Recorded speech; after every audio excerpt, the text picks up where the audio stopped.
ahead of the country's central bank floated the idea of dumping the greenback as the world's reserve currency, replacing it with an international currency. Thousands of people gathered to hear Barack Obama deliver key foreign policy speech on his current European tour. His vision for America's place in a new world order. Returning vets could be a risk to our nation. We've got to give them a stake in creating the kind of world order that I think all of us would like to see.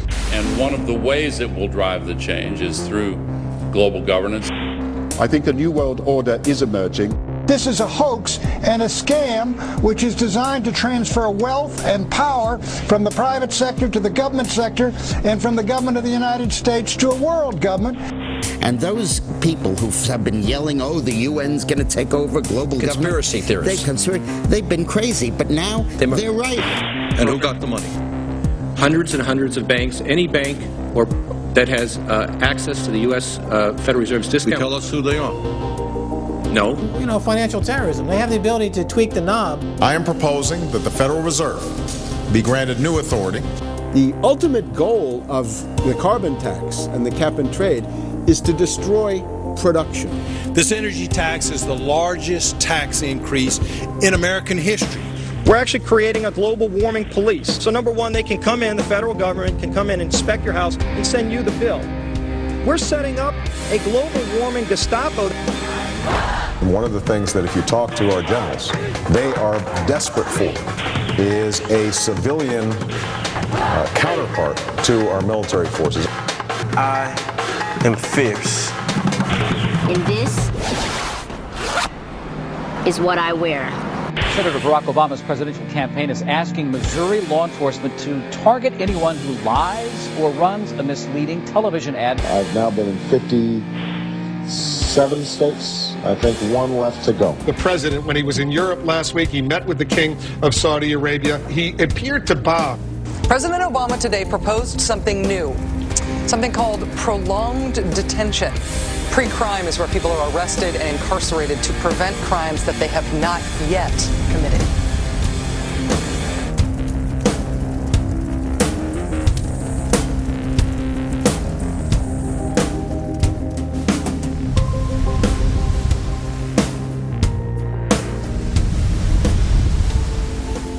It's the World Wrestling Federation. It's the Washington Wrestling Federation. They put on this show that they're bitter rivalries, you know, villains, and they really don't like each other. But behind closed doors, they buddy up for a drink and make deals.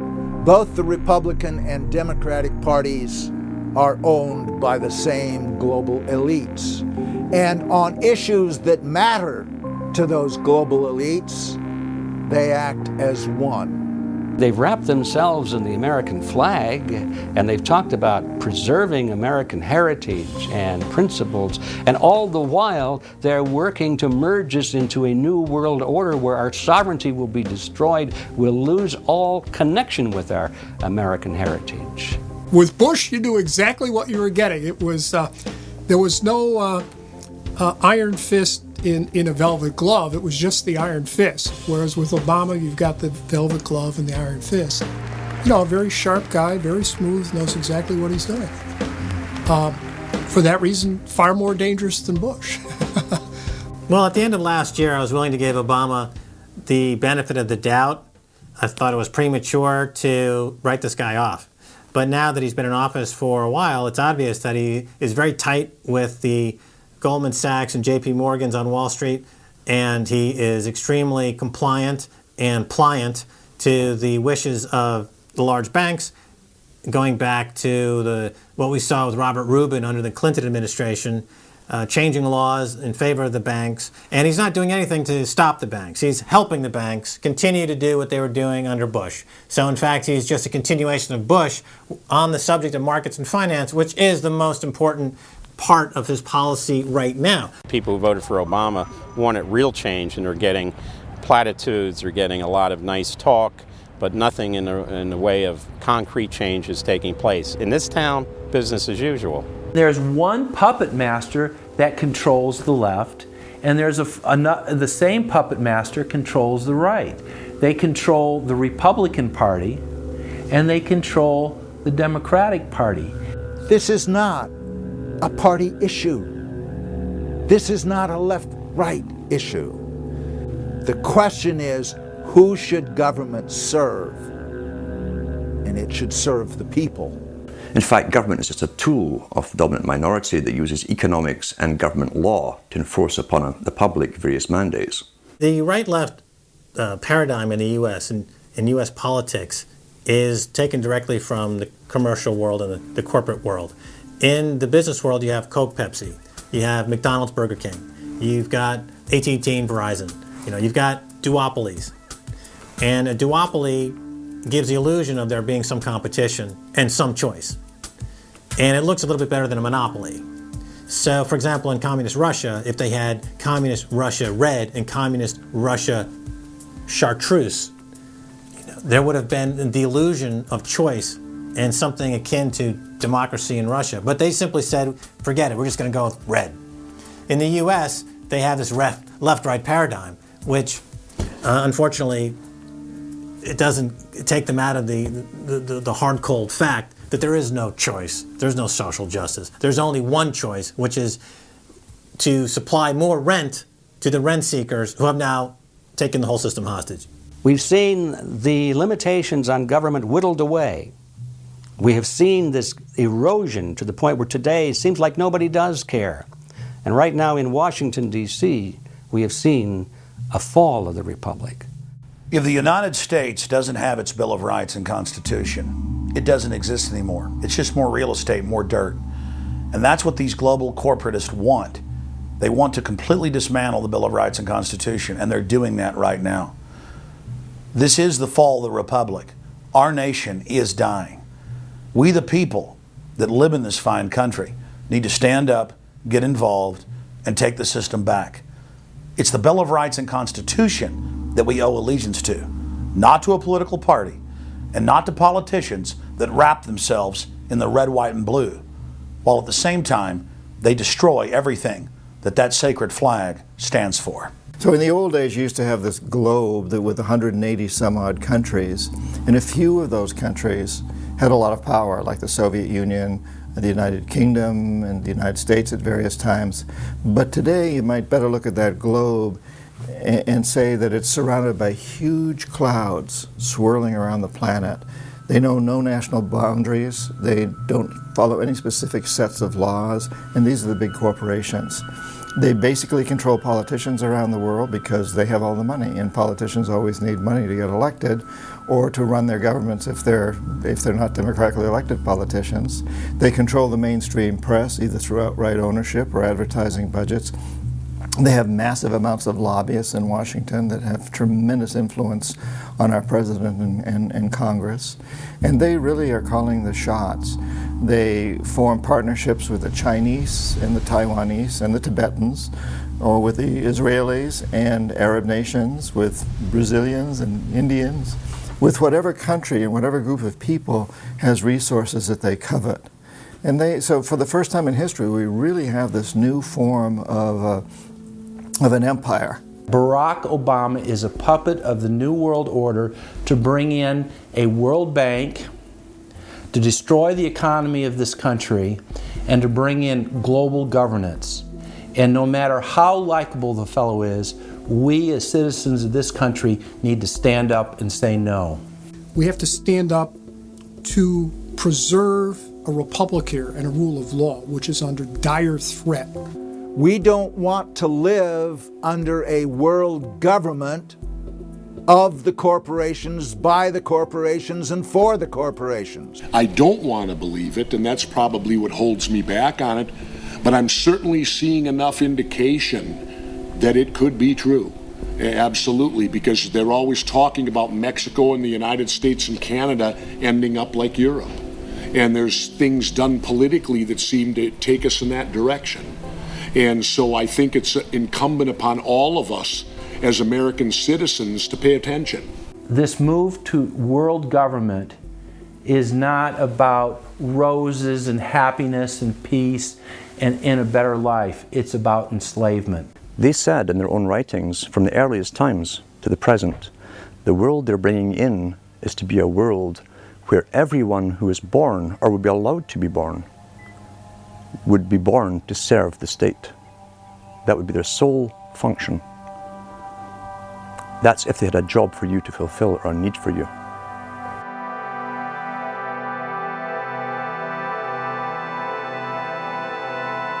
July 4th, 2009. Across the United States, citizens gathered to celebrate the Republic's founding 233 years before. Most people in the crowds were aware that America was going in the wrong direction, that things were changing for the worse. But few could grasp the sheer magnitude of corruption and looting running rampant like a disease through the heart of the nation. The engine of America's greatness is not just its liberties, but the people's willingness to fight to keep them.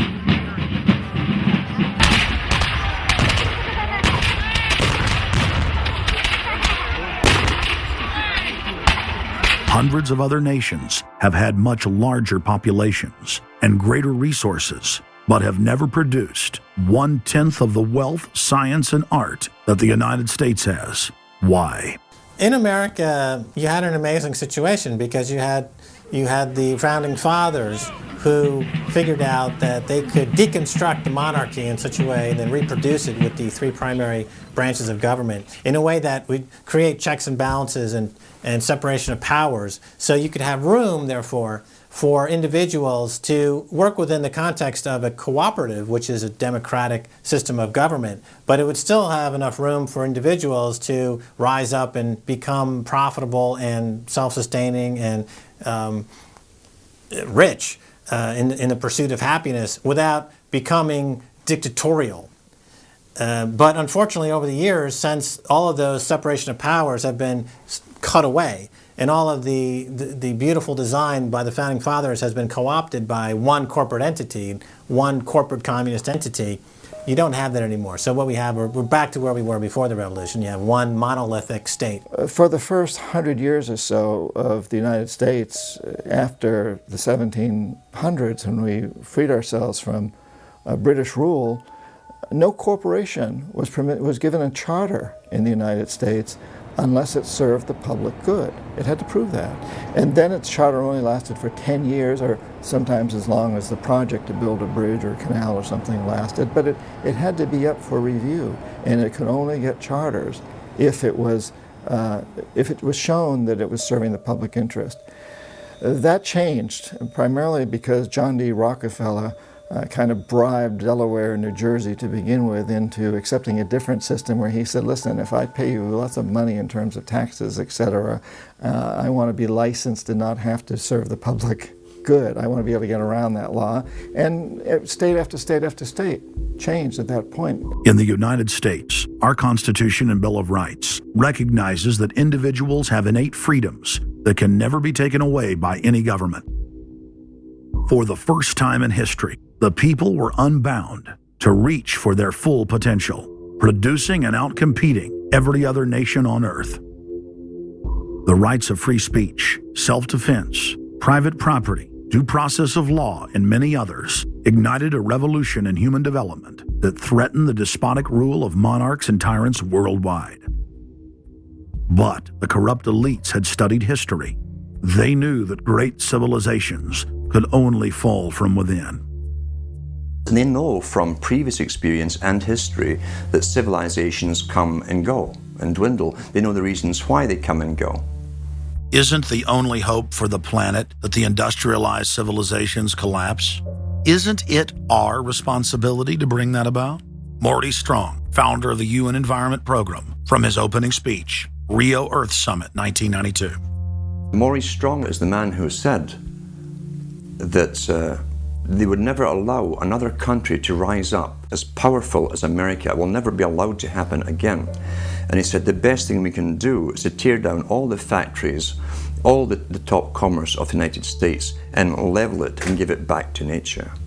So that was the advice from this character, who has tremendous power at the United Nations and was picked up and groomed by Rockefeller himself.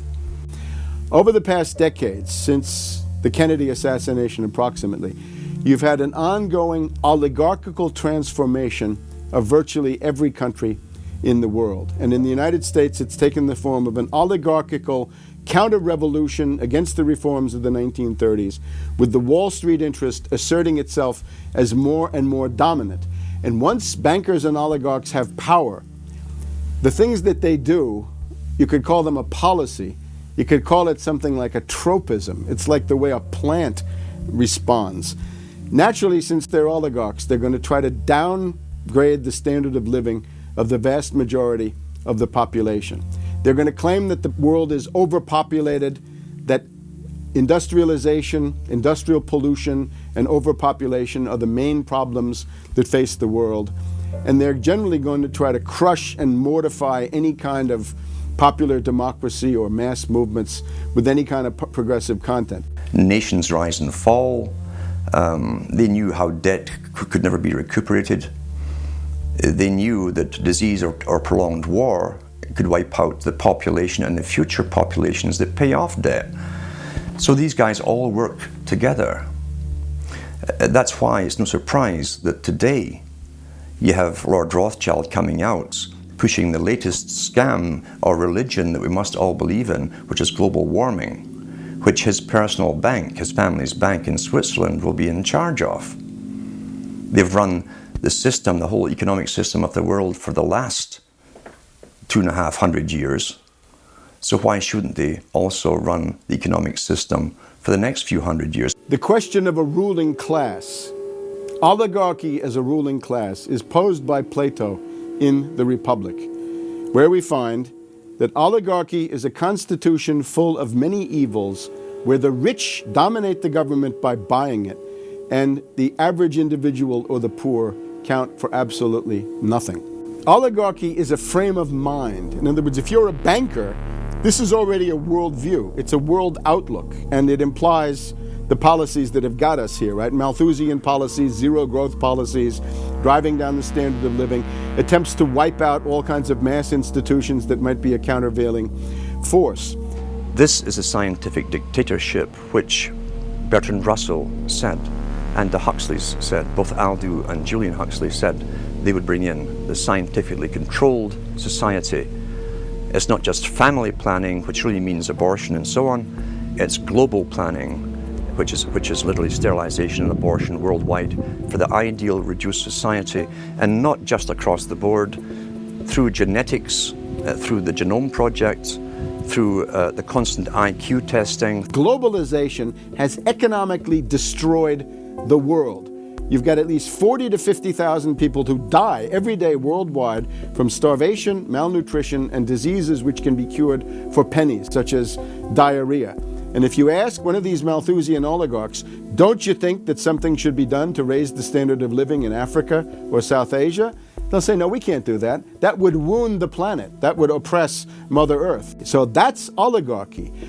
Class consciousness in this sense is absolutely essential. If you think that bankers are the same as you, you're wrong. F. Scott Fitzgerald once told Hemingway, you know, the rich are different from us. And Hemingway said, yeah, they have more money. And F. Scott Fitzgerald replied, no, it's something much deeper. It's a whole different world. To be an oligarch, to be a Rockefeller or something of this sort, means that you're in a completely different world with values which are the reverse of human values. Now, if you allow the oligarchs to continue to dominate, the destruction of world civilization is a matter of a few decades at the very, very most. So, choose. To force their agenda through, the elites are employing one of their favorite tools, artificial crisis creation, also known as the Hegelian dialectic of problem-reaction-solution. You never want a serious crisis to go to waste. And what I mean by that, it's an opportunity to do things that you think you could not do before. The Earth's ruling elite are first and foremost monopoly men. The founder of the Rockefeller clan summed it up simply when he said, competition is a sin. Rockefeller himself said that competition was a sin. And people quipped at that, thinking it was one of his little jokes. He made many jokes about saving pennies and stuff like this. But in reality, he was telling you a truth, that competition to a man like him, who worked for a much larger organization, competition truly was a sin. And the cartels have been formed ever since, have become much bigger, more powerful. Cartels which can literally command governments, sometimes to go to war on their behalf, have occurred. The economic crash of 2008 and 2009 was an engineered crisis designed to cripple sovereign nations globally to make way for a world currency and a new bank of the world.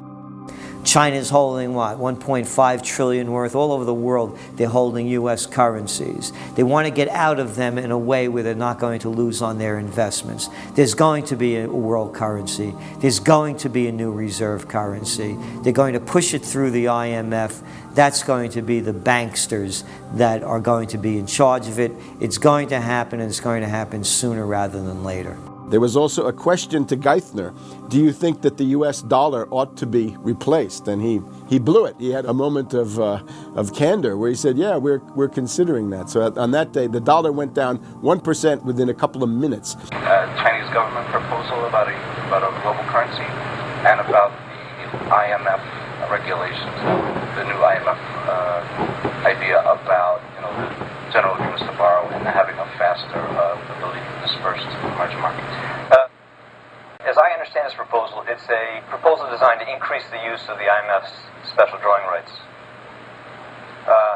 And we're actually quite open to that suggestion.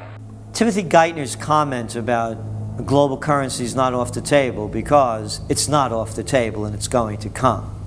The whole world is ready to bail out of bucks. They just want to do it in a way where they're not going to lose on their investments. That's all that's going on. All the people around the world, the Japanese who have $1 trillion, the Chinese who have $1 trillion, the Saudis have $1 trillion, the Europeans something similar, they're all going to dump it at the same time.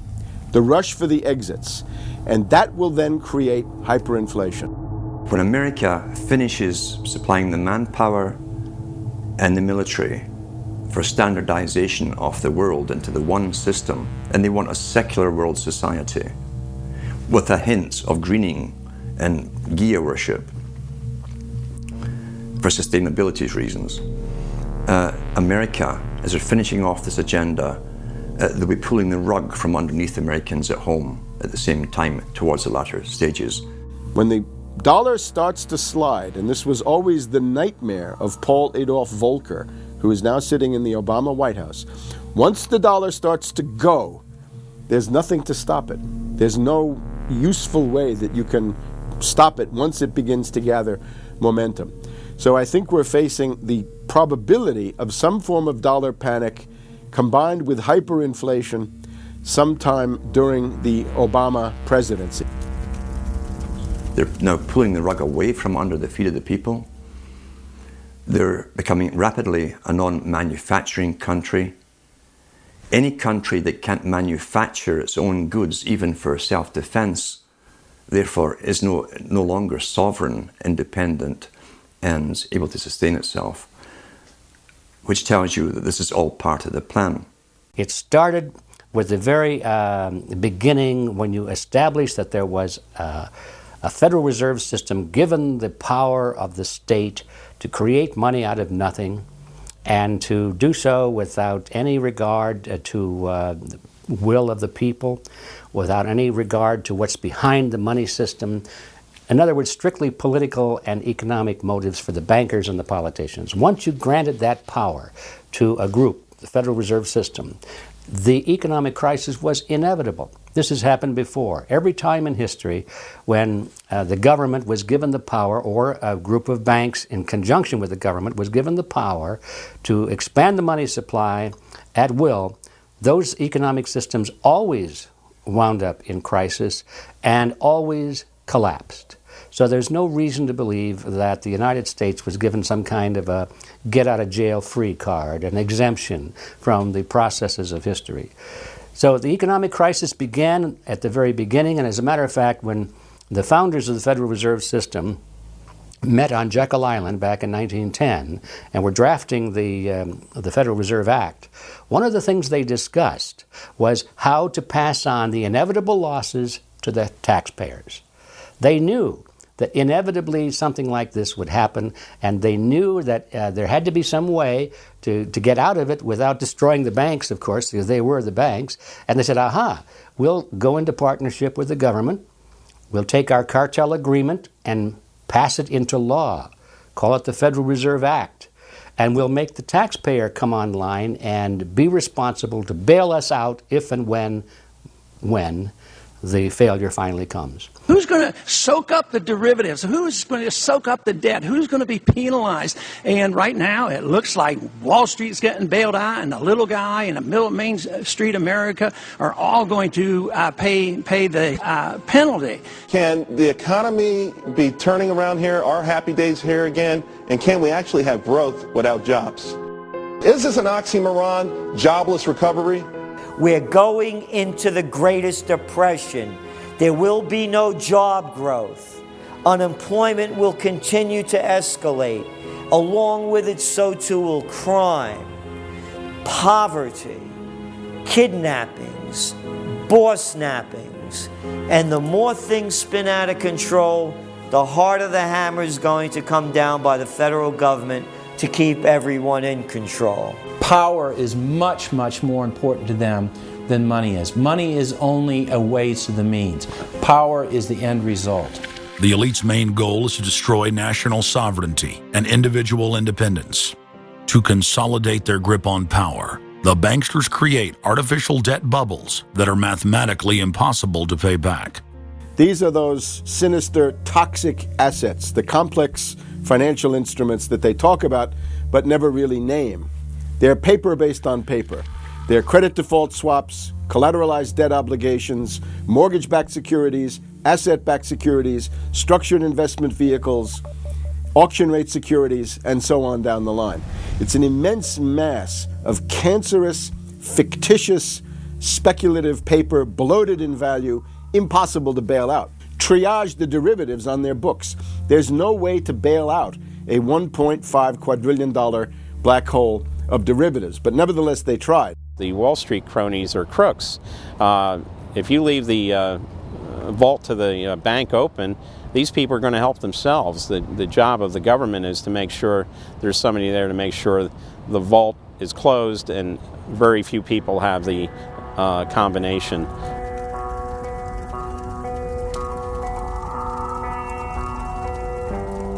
I'm William K. Black, Associate Professor of Economics and Law at the University of Missouri at Kansas City. I was a senior regulator in a number of different positions during the heart of the savings and loan crisis. On a staff level, I led the re-regulation of the savings and loan industry. The purpose of regulation and effective criminal prosecution is to make sure that cheaters don't prosper, that honest manufacturers win in competition. The primary driver of the current crisis is accounting control fraud. These are frauds led by the CEOs of the major lending institutions and major banks and institutional buyers of toxic waste product. How did it start? It started with mortgages, particularly non-prime mortgages. In September of 2004, the FBI warned that there was an epidemic of mortgage fraud, their words, and that this epidemic of mortgage fraud would cause an economic crisis at least as large as the savings and loan debacle if it wasn't stopped. The FBI found that 80% of the mortgage fraud was being induced by the lenders, not by the borrowers. You know, much of the rage has been against the borrowers, but if you want rage, it should be at the CEOs who became fabulously wealthy by following a strategy based on fraud. The Wall Street people and their friends here at the Federal Reserve and at the U.S. Treasury and down the Washington Mall here at the U.S. Capitol. That's where the damage was done, and if people want to vent their anger, they need to vent it against these people. Between the Bush-Paulson administration and the Obama, Summers, Geithner, Volcker administration, there's really a total continuity of economic and financial policy. Geithner was on board at the Fed, the New York Fed, dealing with all these institutions. He didn't get it. And then we had this fellow who came up afterwards, Mr. Friedman. He was on the Goldman Sachs board, and he didn't last too long as the Fed chairman. Why? Because he had a conflict of interest. Is it possible that there's so much conflict of interest here that all you folks don't even realize that you're helping people that you're associated with, and you should be recusing yourself for America's ethics? I behaved with the... You don't think you should have recused yourself when you asked Lehman to go in bankruptcy, you didn't put Bear Stearns in bankruptcy, and then you folded Merrill Lynch into... I mean, isn't there some point where you got to say, hey, I got a conflict of interest here? You don't feel any kind of scintilla of ethics on this thing at all? Totally. I operated very consistently within the ethic guidelines I had as Secretary of the Treasury, and when it became clear that we had some very significant issues with Goldman Sachs and with why didn't you recuse yourself with Morgan Stanley, what I did then, it would have been very wrong for me to recuse myself. What I did was I went and got a waiver from the ethics agreement, because when we had concerns... Who is in charge of the ethics agreement? What? Who's in charge of the ethics agreement that you got a waiver? We have a Office of Ethics at Treasury, and we have a White House ethics office. So you got it from the legal counsel from the White House? We got it from the government ethics office. So we had Snow, we had Paulson, now we have Geithner. All these people cut from the same bowl of cloth. These are not independent Treasury secretaries. They're part of the problem, not part of any solution. And it would have been nice to see President Obama effect some change in Treasury, but of course, he went and got a Wall Street insider as his Treasury secretary. Everything that's speculative, parasitical, cancerous, bloated, from all these administrations, going back to Carter and even beyond, comes together in the Obama administration, with Volcker, with Summers, who's part of the economic crimes under Clinton, the guy who brought you derivatives and the abolition of the Glass-Steagall firewall. You could not have gotten a more perfect setup for a takeover from a previous government, the Bush regime, than the Obama regime. Now, there are some authors out there already saying that it's the same bunch, and it's true. It's the same bankers who put the same boys forward.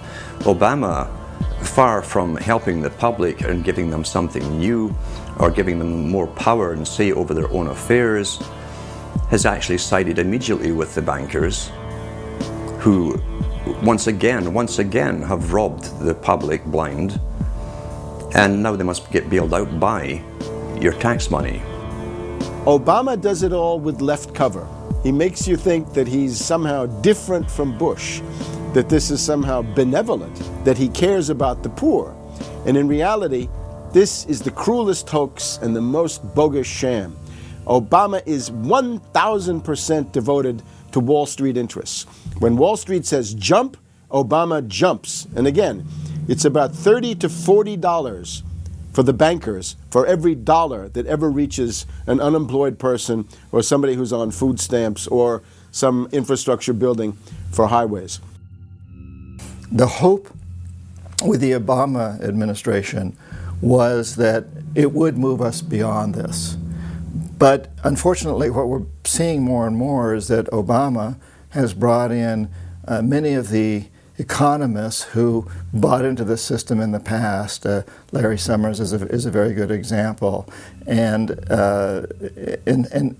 so many of his economists, many of the people there, you can really almost at this point relate Obama to Hoover, who did something similar in his presidency, as opposed to Franklin Roosevelt, for example, who brought in a very fresh team. So the concern here now is that Obama's falling into this trap of bringing in the same people who put us in the position that we're in today, and other people who buy into the same theories that brought us here, this mutant form of capitalism. Presumably what most politicians want to come in is say, hey, the problems of the past, they're due to the old guy. And I'm cleaning house, and I'm going to bring in a new team, and don't blame us for the things we've inherited. Can't say, you know, those policies of the past that came before were insane, because you got the guy that was one of the key architects of those policies. People need to stop having allegiance to their political party. They need to have allegiance to the Bill of Rights, the Constitution, and what has made our republic so special. The basic human rights and dignity that every citizen of this country inherently has. Not because it's some right given to us by government, but because our Bill of Rights, our Constitution, enshrines that these are inalienable rights given to us by God, that we inherently have as sentient, free, conscious beings. But instead the public cheers on the Republicans as they win, or cheers on the Democrats as they defeat the Republicans. It's an endless, staged, gladiatorial event, special interest own both parties, and they project this false left-right paradigm up as like a movie screen. And behind that, behind the throne, the establishment is able to control our society and engineer it into this high-tech police state. If you try to let the finance oligarchs who created the crisis turn around and say they're the doctors who are going to get you out of the crisis, they will dig you deeper and deeper into the bottomless abyss of world economic depression, financial collapse, and disintegration. The Democrats have really done more to destabilize the American economy and to help the big banks on Wall Street than the Republicans have done. I would imagine that the Republicans know a little bit more about finance and markets enough that when someone like Goldman Sachs asks the Congress to change laws as they did in the 90s to do away with position limits on the futures contracts, the Republicans would have said, no way, that's completely inconsistent with any notion of a fair market. But the Democrats, I have a feeling, are just not financially literate enough to say no. And I think that Goldman has very shrewdly positioned themselves with the Democrats, because the Democrats typically, like many NGOs that I've run into, they seem to have a complete inability to comprehend these issues of markets and finance and how it relates to social justice. So under the Democrats, we also saw the repeal of Glass-Steagall. Glass-Steagall said there's an inherent conflict of interest between the commercial banking side, which is the lending side, and the investment banking side, which is taking an ownership position. And we have to end this conflict of interest by separating these two entities. You can have investment banks and you can have commercial banks, but they have to be separate. Do you think that the repeal of Glass-Steagall was a tragic mistake? No, I don't think so. You could be a commercial bank like Chase Manhattan, or you could be an investment house like JP Morgan, or a bank like Bank of America, or an investment house like Merrill Lynch. But you couldn't be both. And as the 90s went on, the screaming hyenas of Wall Street were demanding that this prohibition, this regulation, be abolished. This was an illegal and inappropriate form of casino.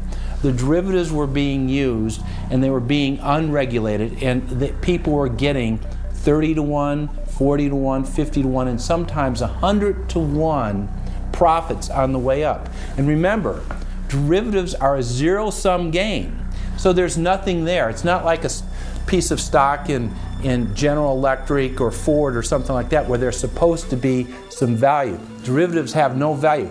But the very people, Summers and Gettner and all the people at Goldman Sachs and JP Morgan who created these things made not millions or billions but trillions on the way up. And now that these things are crashing, the very same folks are now put in charge of regulating these things and in charge of the bailout, and they are giving money to the very rascals that created this problem, took the profits. The problem cannot be fixed. And this is on Obama's watch right now. You have so many different schemes and mechanisms at play. It's sort of like after there's a blackout, people in some parts of the country have been known to loot the local stores. They go in, they grab the televisions, and they grab the stereos. And basically that's what the Wall Street gang has done. They've just engaged in this massive looting of money from their own companies and now from the U.S. Treasury. There was a lady called Brooksley Born. She was the head of the Commodity Futures Trading Commission under Clinton. And she said, look, we have these derivatives. Why don't we at least make them reportable so we know how many there are and where they are? And she writes in a biographical account, she said, I picked up the phone and Larry Summers was screaming at me that I was interfering with the wonderful inventiveness and ingenuity of Wall Street and their ability to come up with new financial products, such as these derivatives. Brooksley Born was the chair of the Commodities Future Trading Commission, CFTC, which regulates many financial derivatives. And she said there's a grave danger out there in the form of these credit default swaps. And credit default swaps are an exotic financial derivative, or moderately exotic financial derivative, were sold on a bright, shining lie that they were supposed to make markets more efficient. In fact, they allow utterly insane gambles, and they're really great devices for accounting fraud as well. She actually says, I'm thinking of adopting this regulation. The Clinton administration goes berserk, and in particular Larry Summers, but also Rubin. Now behind Larry Summers, there's another layer. Bob Rubin of Goldman Sachs, the Clinton administration, and Citibank. And he also thought that derivatives were a wonderful thing for the U.S. economy, and he made sure that they were never regulated. We can't forget Alan Greenspan over at the Federal Reserve. Now, you look at Summers, he is sitting in the White House today, making policy for Obama. Summers tells Obama what to do. Summers tells Geithner what to do. He's also got some of his hatchet people in the administration. Mary Shapiro runs the Securities and Exchange Commission. She refuses to ban naked short selling and other market manipulations. You've also got another guy called Gensler over at the Commodity Futures Trading Commission today. He is an acolyte and a supporter of the derivatives bubble. We made the new CFTC chair a guy who had helped to kill Brooksley Born's reform initiatives. And we just did this under the Obama administration. This was a pre-registered, pre-organized, predetermined event. Anybody who knows that if you allow the banks to become unregulated financial institutes with tsunami-like weapons of mass destruction like financial instruments like derivatives, to allow that to run up to levels that are 50, 100, 200 times the gross domestic product with no value. They know that they are taking the profits on going up, but they also know that the end result is the destruction and gutting of this economy. The scam is simple. The insiders buy hard assets and political influence as the fiat bubbles expand. And then, at a time of their choosing, they purposefully implode the bubble. You've got a very small group of people, and the Federal Reserve and the global central banking system and the Bank of International Settlements in Switzerland, who are purposefully managing the boom and bust, credit supply, credit contraction, money supply growth, money supply contraction to create artificial roller coasters and artificial volatility that they can trade around without taking any risk. It doesn't cost them any money. And if they do make a mistake because they're, as George Bush said, oh, the bankers on Wall Street are drunk. It is uncertain. There's no question about it. Wall Street got drunk. That's one reason I should turn on the TV cameras. Let's say they walk in one day and they push the wrong button and they lose the bank $1 billion or $5 billion or $100 billion. They can appeal to the government to bail them out. It's a totally asymmetric relationship between bankers and the rest of the economy. If they make a mistake, they get bailed out. If everyone else makes a mistake, they get put in jail, called a terrorist, and we never hear from them again. But it's a more sophisticated form of slavery. And we're going through it today. We see that taxation is going up all the time with the supposed crash of the banks that was not a happening out of the blue. It was set up for this time. They could have kept it going for another few years if it suited them, and then crashed all the bubbles. But now is the time. As they say in their own writings, now is the time. One of the great benefits of an economic model from an economist standpoint is you can basically get whatever results you want. You can manipulate the inputs to make that happen. And that makes it a very easy tool to use to hoodwink other people.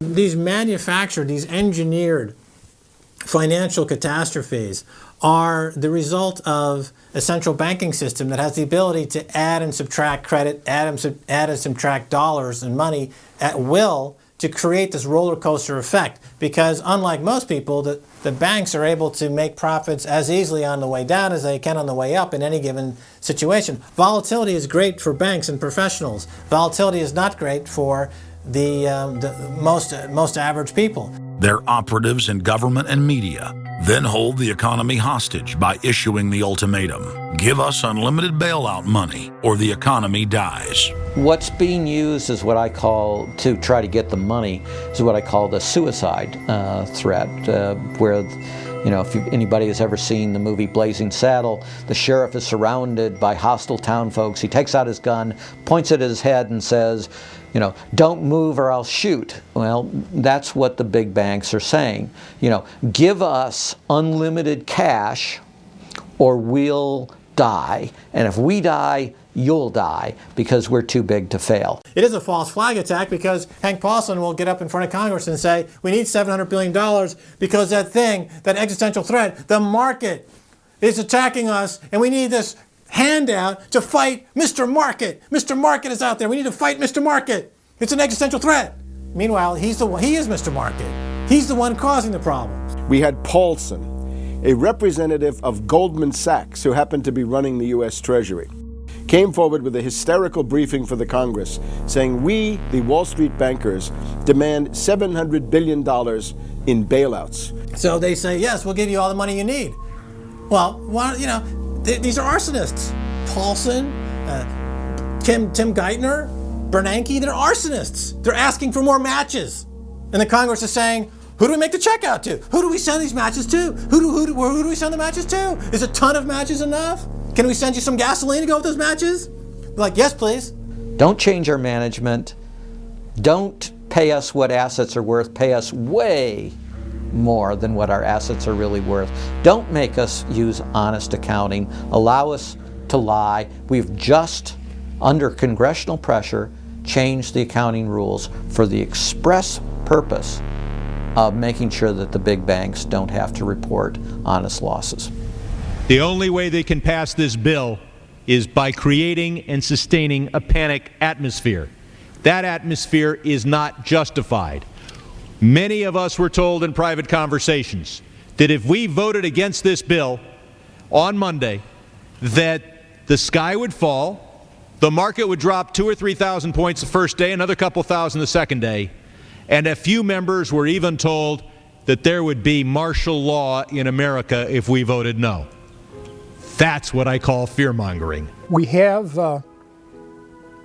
people in the government threatening martial law or things to get their way in the executive branch against Congress. If you put all these signs together, it doesn't look good at all. That, to the extent we are a democracy, we're sort of a hairbreadth away from a police state. Congress aided the bankers in carrying out the biggest heist in history with the so-called banker bailout of 2008. The bailout money, the $13 trillion or so dollars that have been given to the banks, is sitting on the balance sheet of the banks, and that is incurring interest costs. And that's going to precipitate the need to flush the system with more cash. And at some point, the dam will break, and you're going to have very high inflation. Some predict hyperinflation. You cannot print phantom money out of thin air, backed by nothing, and producing practically nothing without destroying the world economy. So unless we cut out the toxic funds, the toxic elements of this economy, every time we put in money on this bailout, it's just feeding the fire. It's not making things better.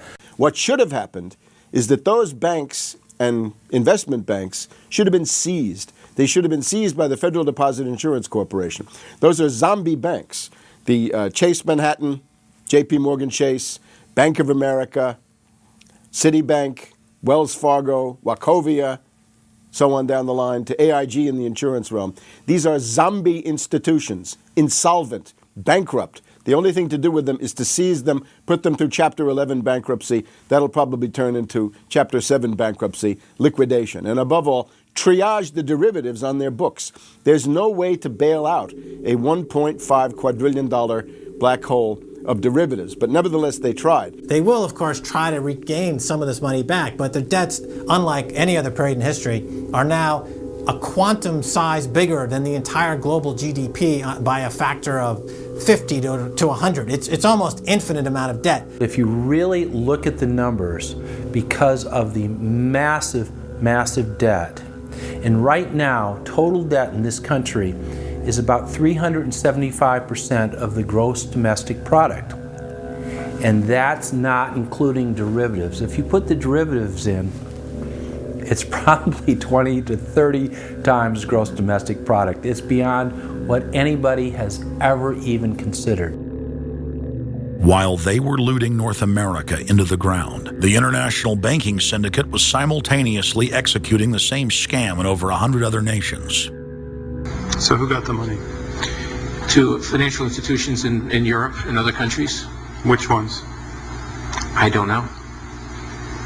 $500 billion and you don't know who got the money? Well, Obama's got one difficulty with this Congress. It's the number of freshman Democrats that got elected. Many of these people know that they got their seats from, and many of which got seats in the Senate and Congress from long-held Republican seats. They know that the people back in their states and in their constituencies will not tolerate this any longer. So up against the Republicans and the blue dog Democrats are these freshman congressmen, Democratic congressmen and senators, and they're not. They don't seem like they want to go along with the program. So if there's any hope, it'll come from these freshmen. The Constitution says no money shall be drawn from the Treasury, but in consequence of appropriations made by law. This money is not drawn from the Treasury. Well, let's talk about that. Do you think it's consistent with the spirit of that provision of the Constitution for a group like the FMOC to hand out $500 billion to foreigners without any action by this Congress? Congress approved it in the Federal Reserve Act. When was that? Quite a long time ago. I don't know the exact date. 100 years ago? The original act is 1914, I believe. I don't know whether this provision was in 1914 or not, but the Federal Reserve Act was in 1913. All right, and at that time, the entire gross national product of this country was well under $500 billion, wasn't it? I don't know. Is it safe to say that nobody in 1913 contemplated that your small little group of people would decide to hand out $500 billion to foreigners? What the bailout legislation really did was give a blank check backed up by U.S. taxpayers to offshore megabanks. Of course, Congress has oversight. If you read the Constitution, our founders were very clear. Anything to do with taxes and money is put into the hands of both houses of Congress together. Both houses of Congress together must approve it. Because it's a buck, because that's why we fought the revolution. Taxation without representation was part of it. Foreign banks, Société Générale of France, about 10 billion for a French bank. Deutsche Bank of Germany. Did Deutsche Bank need the money? How much did they get from the bailout? Well, they told us they got $12 billion from the bailout. And Barclays Bank of Britain, $10 billion. So you're up to almost $50 billion to bail out a series of foreign banks that were derivatives counterparties of AIG, plus Goldman Sachs. This is the biggest swindle, not only in the history of the United States, this is the biggest swindle and transfer of wealth in the history of the Western countries. And we've seen all these cronies from Wall Street with the combination to the vaults around the country, and they've just looted the Treasury and the banks and the securities industry dry.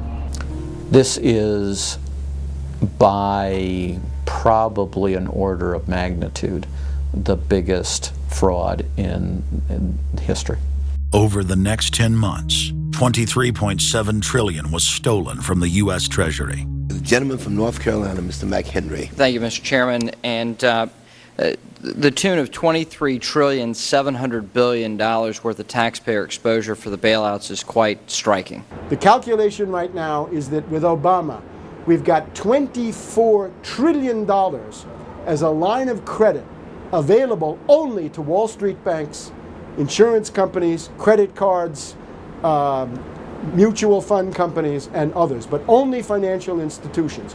$24 trillion of money from the Federal Reserve, from the Federal Deposit Insurance Corporation, and from the Treasury in the form of the bailout of October 2008. The Federal Reserve, the private holding company for the offshore banks, arrogantly told Congress and the American people that it was none of their business what the private banks did with the people's money. One very interesting exchange. Senator Bernie Sanders of Vermont asking Bernanke, we have given upwards of $2 trillion to various financial institutions. You've got to tell me, where did the money go? And Bernanke simply stonewalls and says, I won't tell you. And who got the money? Hundreds and hundreds of banks. Any bank or that has access to the U.S. Federal Reserve's discount. You tell us who they are. No. Do you have to be a large, greedy, reckless financial institution to apply for these monies? There is no subsidy. There is no capital involved. There is no gift involved. It is a collateralized, short-term liquid loan that is both over-collateralized and is recourse to the company itself. We have never lost a penny doing it. And how can other institutions get those loans as well? According to the law, we are supposed to be lending to depository institutions. Let me just say this, Mr. Chairman. I have a hard time understanding how you have put $2.2 trillion at risk without making those names available, those institutions public.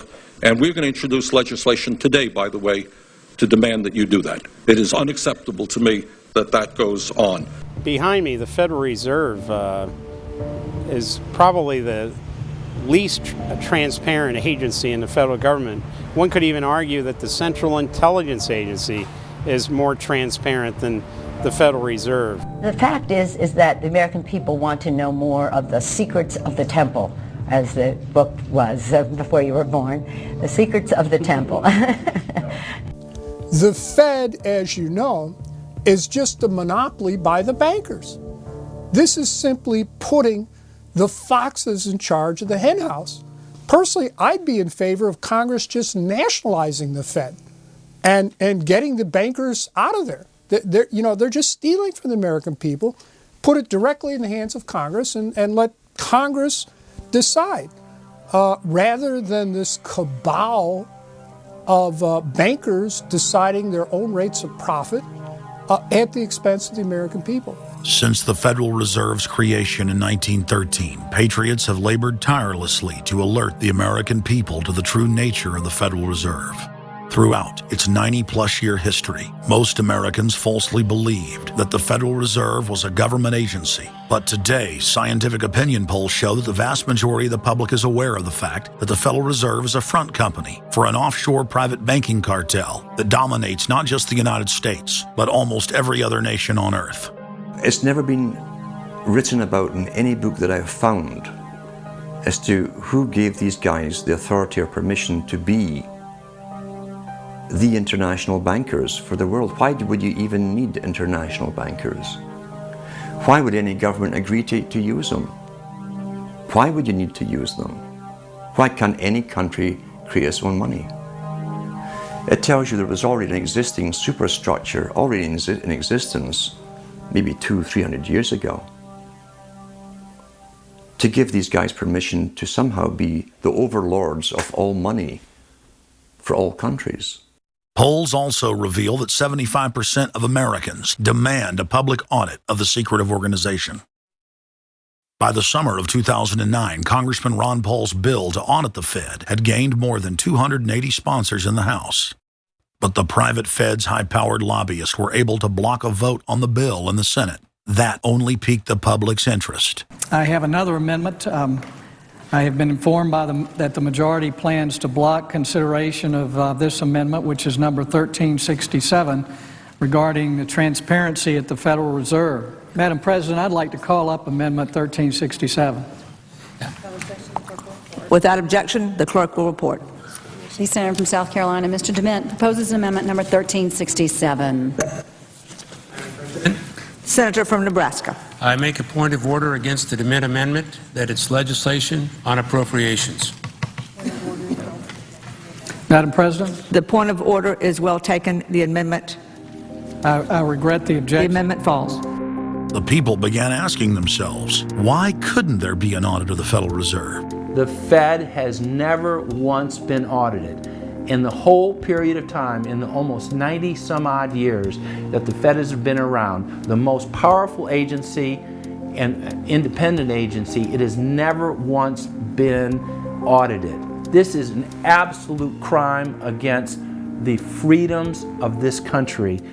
Do you think it would cause problems for the Fed or for the economy if that legislation was to pass? My concern about the legislation is that if the GAO is auditing not only the operational aspects of our programs and the details of the programs, but is making judgments about our policy decisions, that would effectively be a takeover of monetary policy by the Congress. Is that your position, that this bill, if it were to be passed, would interfere directly with interest rates, setting interest rates? If we were to raise interest rates at a meeting and someone in the Congress didn't like that and said, I want the GAO to audit that decision, wouldn't that be viewed as an interference? I wouldn't think so. This is just reviewing it, and you can do what you want.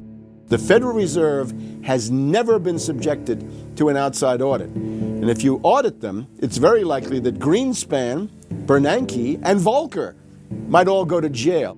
It was announced earlier today, that there will be a hearing on H.R. 1207, the bill to audit the Federal Reserve Bank. This will be the first independent audit in the Federal Reserve's 96-year history, and it's long overdue. Months ago, I asked the Vice Chairman of the Federal Reserve who received the $1 trillion in funds that the Federal Reserve has handed out to domestic institutions. He said, I'm not going to tell you.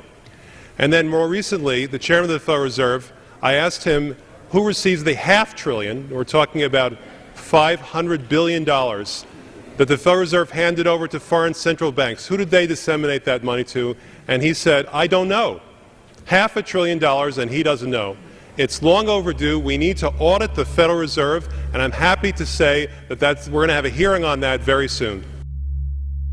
The only way, really, America can get out of the current mess is you've got to shut the Fed down completely, get rid of the Fed. You've got to put the money printing mechanism back under the roof of the federal government instead of outsourcing it to the Fed. Why were the bank's front men, Alan Greenspan and Ben Bernanke, all over the news saying that they were above the law? What is the proper relationship, what should be the proper relationship between a chairman of the Fed and a president of the United States? There is no other agency of government which can overrule actions that we take. What the relationships are don't frankly matter. A grassroots movement demanding that the private Federal Reserve be nationalized exploded in size across the country. The momentum had shifted. Now the arrogant central bankers were the ones running scared. They had planned to use their stage crisis to bring in an all-powerful central bank of the world. Immediately, every country goes into action at the same time. The International Monetary Fund is mentioned at the G20 meeting. They say that it must be brought to its full power, and we need a Bretton Woods Part 2 for world taxation. What is global government? For decades, the media denied it existed. But now they're saying, oh yes, there's going to be a global government, a new bank of the world, and we're going to pay our carbon taxes to it. What is it? It's nothing more than a private, hostile, corporate takeover of every sovereign nation on earth. And then when you look at the philosophy of these global corporate chieftains, it is one of domination of the poor, domination of the population. It is a view that human life just isn't cheap. No, human life is a negative. And so no matter what they do, they have the rationale that it's in the greater interest to get rid of more human lives. They are so arrogant and they're so sure of themselves, they're saying, yes, we created the European Union, we created the Euro, and this is from the people of the Bilderberg. We are going to create a world bank. We're going to create a world government. They're saying it out loud and clearly. Suddenly, across the planet, their regional front banks had been identified by sovereign populations as the illegitimate shadow governments that they are. The controllers had moved too quickly and revealed their hand. Populations around the globe were seeing through the establishment's facade, past the puppet governments, and to the global architects that were pulling their strings. Where are the American people? Why have they lost their dignity? What is stopping them from speaking out? Why have they become little mice that follow Pied Pipers? How can they look up to these pathetic politicians? Go sit down. I have a question for this young man. He has the right to be represented. I'm his father, and I want to talk to you face to face. I'm not a lobbyist with all kind of money to stuff in your pocket so that you can cheat the citizens of this country. So I'll leave, and you can do whatever the hell you please to do. One day God's gonna stand before you, and he's gonna judge you and the rest of your damn cronies up on the hill. And then you will get your just desserts. As the public begins to awaken to the fact that Barack Obama has cold-bloodedly betrayed the pledges he made to the American people, the establishment media and Democratic leaders have invoked the tactic of divide and conquer. I think they're astroturf. You be the judge of carrying swastikas and symbols like that to a town meeting on health care. An overwhelming portion of the intensely demonstrated animosity toward President Barack Obama is based on the fact that he is a black man. Desperate to ram their agenda through, they have played the race and class cards. You start to wonder whether, in fact, the word socialist is becoming a code word, whether or not socialist is becoming the new N-word. When I heard people going after the First Lady and the number of staff people they have, it sounds racist to me. It is essential that the establishment play the population off against each other, along the lines of Republican, Democrat, liberal, conservative, black and white. As long as the people are fighting with each other, they can never get together and remove the corporate dictatorship that has criminally seized power through the national security state. Just as George W. Bush betrayed his foolish followers, so must Obama, because his only allegiance is to his offshore masters.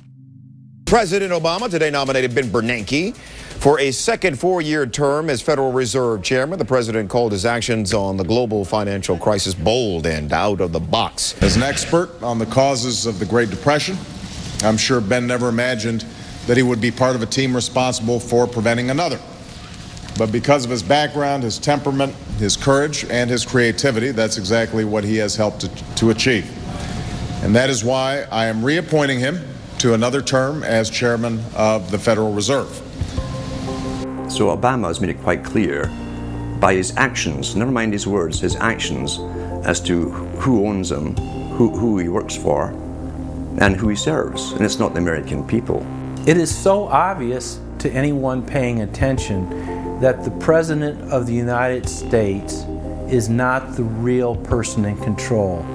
Whether it is Gerald Ford or Jimmy Carter or Ronald Reagan or Clinton or Bush, Obama is no different. And to think that he is an independent figure is just crazy. And as Franklin Delano Roosevelt said, presidents are selected, they are not elected. Obama pledged that he would end NAFTA and GATT and has since fought to expand both of them. Obama promised that he would have the most transparent administration ever, and he is already more secretive than Bush and Cheney ever were, even making it a secret who visits the White House. I can make a firm pledge. If your family earns less than $250,000 a year, if you make less than $250,000 a year, if you are a family making less than $250,000 a year, you will not see your taxes increased a single dime. You will not see your taxes go up. You will not see your taxes increase one single dime. Not your capital gains tax, not your payroll tax, not your income tax, no taxes. Not your income tax, not your payroll tax, not your capital gains taxes, not any of your taxes. Not your payroll tax, not your capital gains tax, not your income tax, no tax. Your taxes will not go up, because the last thing you need is higher taxes when we're in a recession like this, and you won't get one under an Obama administration.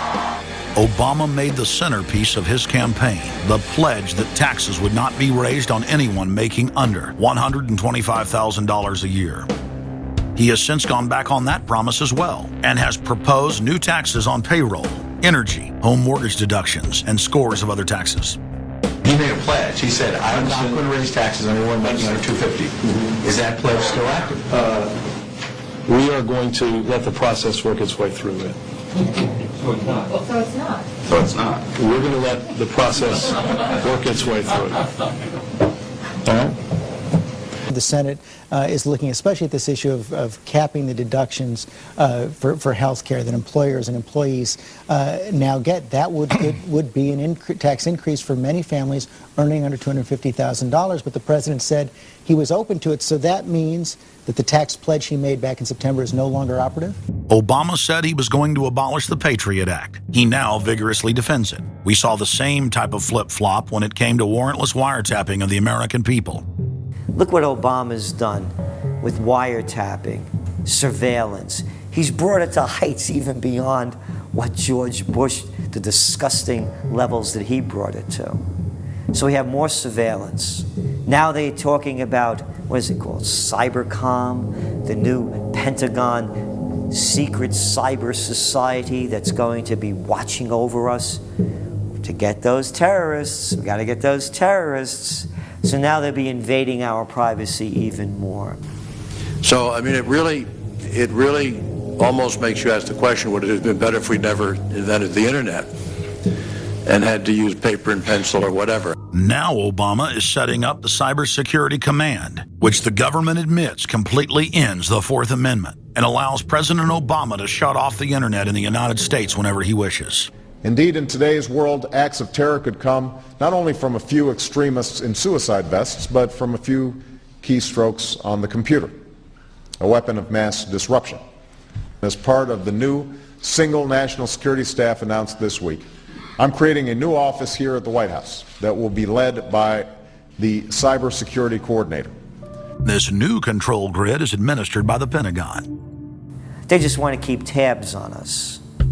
So we're turning into a surveillance, wiretapped government state. The government is taking more and more control over our lives. I can stand here today as President of the United States and say without exception or equivocation that we do not torture. Obama made a show of investigating torture, but has ignored the Army's own detailed investigative reports, which name the torturers that the White House memos document were following the directives of Bush and Cheney, the men who are most guilty for issuing the infamous orders. Some low-level soldiers have been prosecuted for their role at Abu Ghraib, but no senior officer has been held accountable in any of these cases to date. Heidi? I know that these debates lead directly, in some cases, to a call for fuller accounting, perhaps through an independent commission. Now, I've opposed the creation of such a commission. Next, Obama expanded Bush's doctrine of indefinite detention of foreigners without trial to holding citizens without evidence indefinitely, without ever even committing a crime. President Obama today proposed something new, something called prolonged detention. Pre-crime is where people are arrested and incarcerated to prevent crimes that they have not yet committed. Barack H. Obama, who ran as an anti-war candidate, has continued the war in Iraq, massively expanded the war in Afghanistan, and unleashed a new conflict in Pakistan. Now Obama is promoting the biggest defense budget in history, dwarfing George Bush's war machine. What George Bush has been trying to do as part of his effort to accumulate more power in the presidency is he's been saying, well, I can basically change what Congress passed by attaching a letter saying, I don't agree with this part or I don't agree with that part. I'm going to choose to interpret it this way or that way. That's not part of his power. But this is part of the whole theory of George Bush, that he can make laws as he's going along. I disagree with that. I taught the Constitution for 10 years. I believe in the Constitution and I will obey the Constitution of the United States. We're not going to use signing statements as a way of doing an end run around Congress. All right? Obama guaranteed that once president, he would stop the unconstitutional practice of issuing signing statements, through which the executive branch illegally usurps the legislative power of Congress.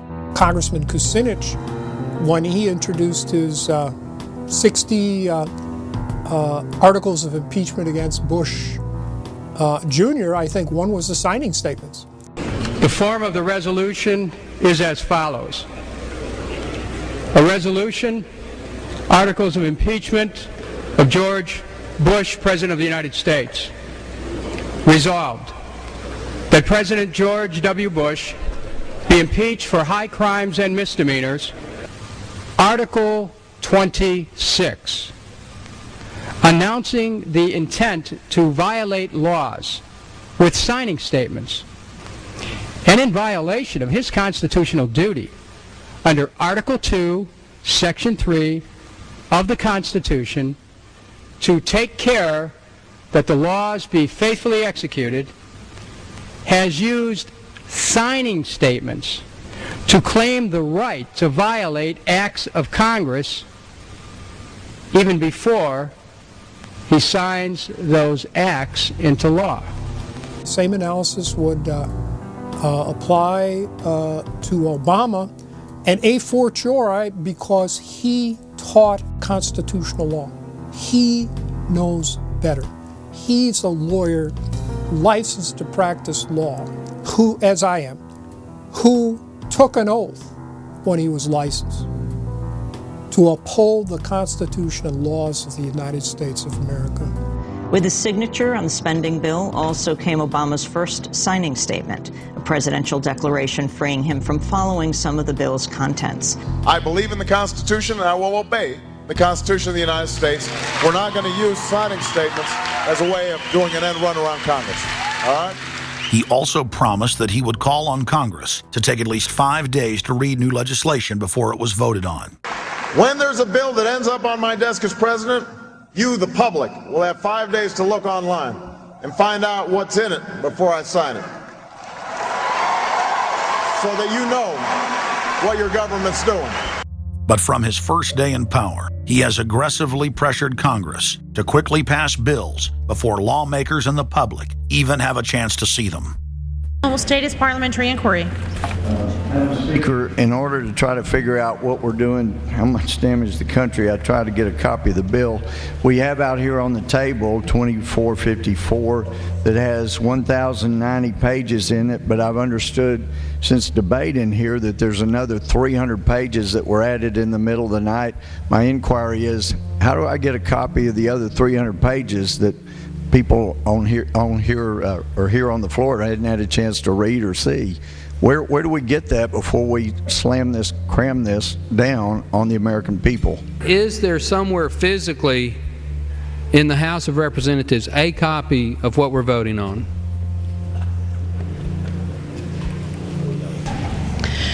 The gentleman has not stated a parliamentary inquiry that the chair can answer.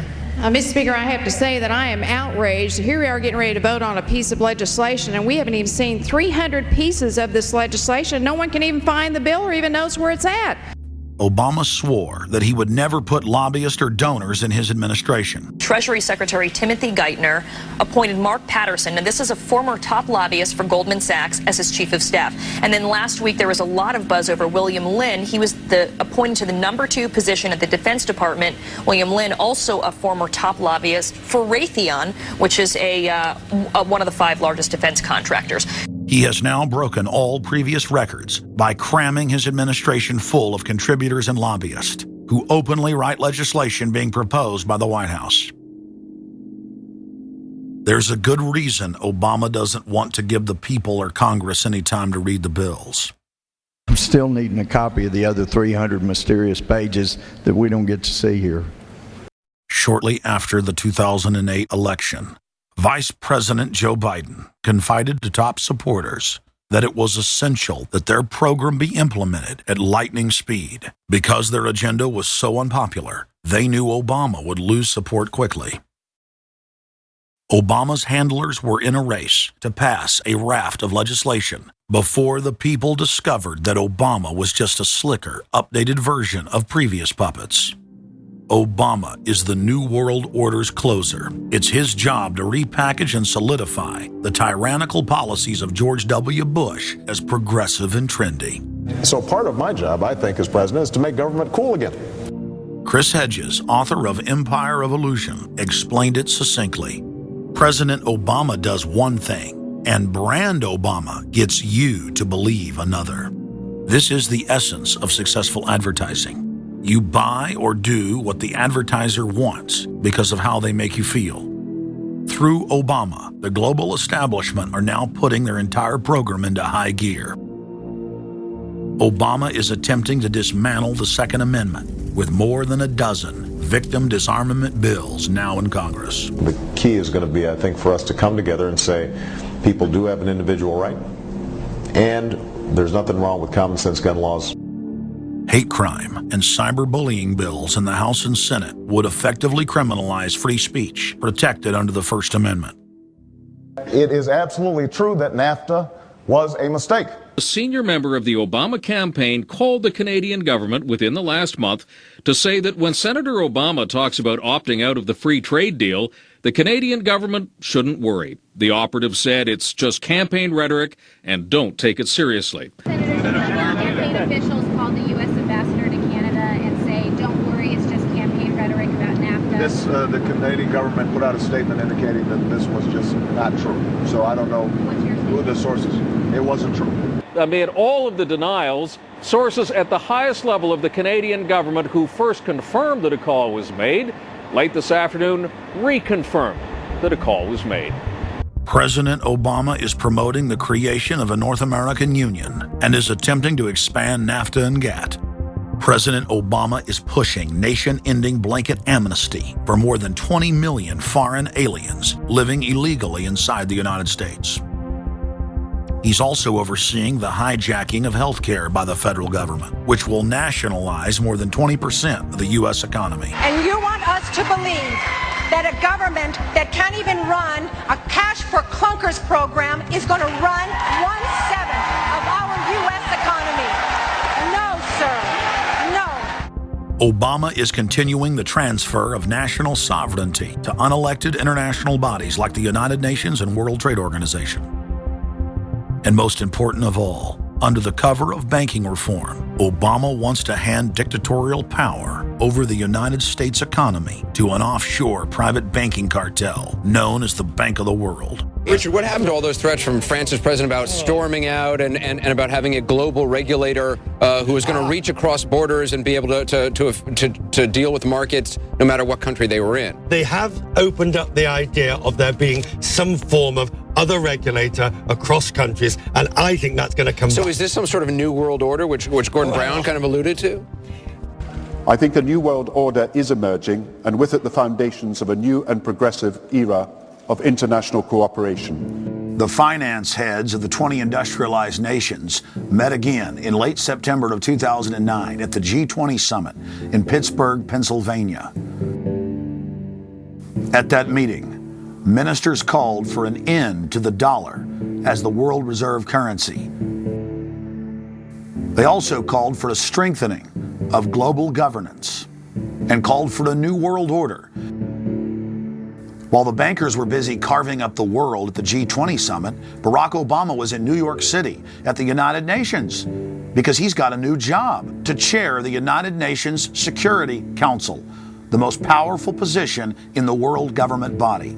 President Obama does what no other U.S. president ever has. As President Obama presided over the UN's most powerful body, that would be the Security Council. 6,191st meeting of the Security Council. For a couple of hours, you could say Mr. Obama was president of the world. It is the story of a world that understands that no difference or division is worth destroying all that we have built.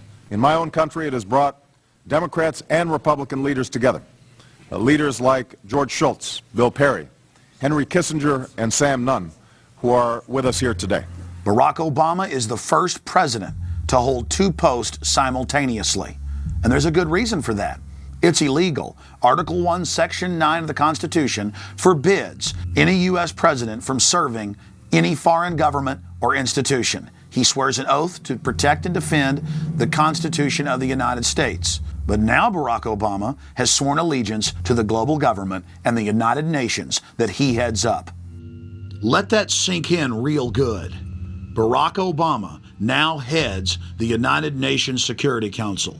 You cannot serve two masters, and Obama isn't. He's selling out the last vestiges of sovereignty that this country had. This, ladies and gentlemen, is the destruction of our nation, and it's also high treason. Obama's lies are obvious and out in the open. He hides in plain sight. And from the moment he took office, his lies have only increased. Despite the fact that his ratings have dramatically dropped since Election Day, from the mid-80s to the low 40s, a large portion of Americans still gullibly hang on his every word. It is bringing entertainment to thousands of people. Through its magic, we are able to enjoy a combination of the radio, motion pictures, and the stage, right in the comfort of our own homes, simply by pushing a button and turning a dial. These cells with their electrical charges are scanned by a stream of electrons, completing 30 pictures a second. Compare that crude picture with these of today, and you can judge for yourself how far along the road to perfection television has traveled. Most people still today think that all entertainment to do with movies, drama, is therefore nothing more than their entertainment. It never ever was that case. Of course, television can't perform such miracles as this, yet. But perhaps there's no harm wishing that it could. The greatest social messages are promoted through movies and drama, high drama, through the fixation of emotive sequences, emotional sequences, not logical, factual sequences, but pushing points across in an emotional way which register and fix in the mind. So emotional content is very, very important, rather than going through an actual discussion or an argument using logic and facts. There's no debate. And when you're being downloaded through fiction, your guard is down, the censor part of your brain is not in action. It isn't saying, yes, I agree with this, I disagree with that, as you would in a debate or a lecture. You're actually in an alpha state, being completely downloaded with new ideas. Throughout history, social engineers have refined techniques designed to control large populations. About 100 years ago, this big organization with many branches, they wanted to rule the world basically using Britain as a nucleus of a system, an embryo, which also was going to be joined with the US under the Anglo-American establishment, wrote about the kind of culture and the changes of culture over a 100-year period that they would actually design, implement, and bring in. And H.G. Wells talked about it too. He talked about arenas. He says arenas could be put up across the world for sports, for instance. Now at that time, sports was something that children, school children were into. Adults became adults and got onto adult things. So it was unimaginable at the time that people could actually believe that there was even a need for adult sports and entertainment, never mind having arenas built across the world. But he said we can do this, and foist basically a sports culture for the males. Using a tribal system, we're all tribal to an extent. That's why we even bother to vote for a tribal leader. This is well understood. That's why we're supplied with these leaders. And because the average man was to become more disengaged from his own destiny as the expert class arose, it was decided that the males would get their outlet basically, gradually becoming helpless as males through sports. Therefore they'd have a tribal team they could identify with, they could cheer them on as they were winning. In their own personal lives, they were getting nowhere. They were getting disenfranchised in a sense as experts took over decision making for them in all kinds of fields. So this was psychology at use, planned before they even implemented the sports. When radio came along, of course, they used that to the maximum. Sports for the men, soaps basically for the women, and then in came television, as I say, with its alpha state, its hypnotic state. And sure enough, around the 1960s, really, 50s and 60s, it took off. It really, really took off.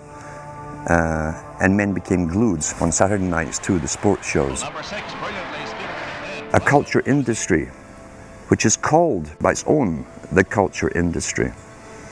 The Soviet Union had a department called the culture industry. Their actors and directors were called the cultural leaders, because they would, like a computer, people are like computers,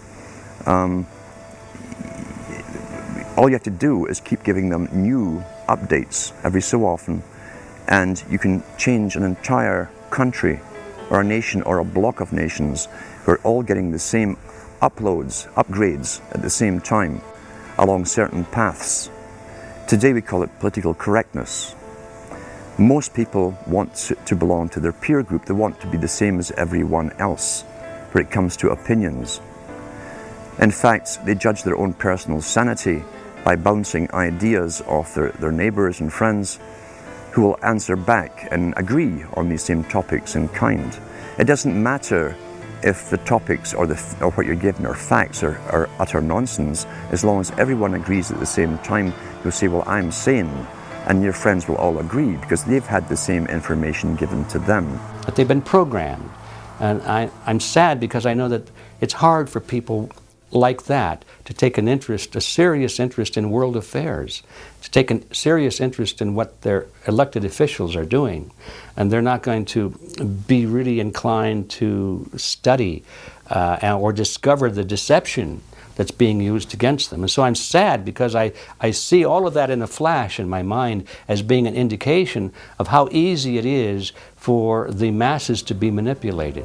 The scientific dictatorship understands what makes human beings tick. They understand our psychology. They've studied it, and they're using it against us. But the minute the public awakens to the fact that there is an agenda to manipulate them, and the second the public realizes that they are being conditioned and controlled, the establishment begins to lose that edge they've got over people. So all I ask viewers to do is to think for themselves, and to study public relations, to study advertising, to study propaganda, and to realize how much of it is out there in their daily lives. And then make the decision for yourself. I just want people to think on their own and to not have their decisions and their thoughts and their ideas pre-packaged and basically downloaded into them. If it's on TV and a famous face says something, then it must be true. He doesn't have to show you facts or anything else. You've been brought up with these faces. That's why they keep these guys on television into their 70s and 80s. You've grown up with this father figure who's on television every night at 6 o'clock, in your house, in your room, staring right at you, and he's a father figure. Would he tell you a lie? So you naturally never suspect him. And this same man will lead you through new topics. He'll introduce experts on the topics. They'll have a little summary at the end of every talk, and you are now left with the conclusion that's presented to you. You don't arrive at it, it's given to you and it's good enough for you. When I was growing up, people were talking on their front porches, neighbors were playing baseball, there were nightly barbecues. You don't see that anymore. We've lost our communities. You drive through neighborhoods, you see the blue glow of television sets. We're losing our humanity. So if you want to rebel against the globalists, the social engineers, start by turning the TV off a few hours a day and actually getting to know your neighbors. Getting outside that comfort zone, expanding your horizons. By coming together as communities, by getting to know our neighbors, we defeat the social engineers. We're programmed today perfectly, just like machines.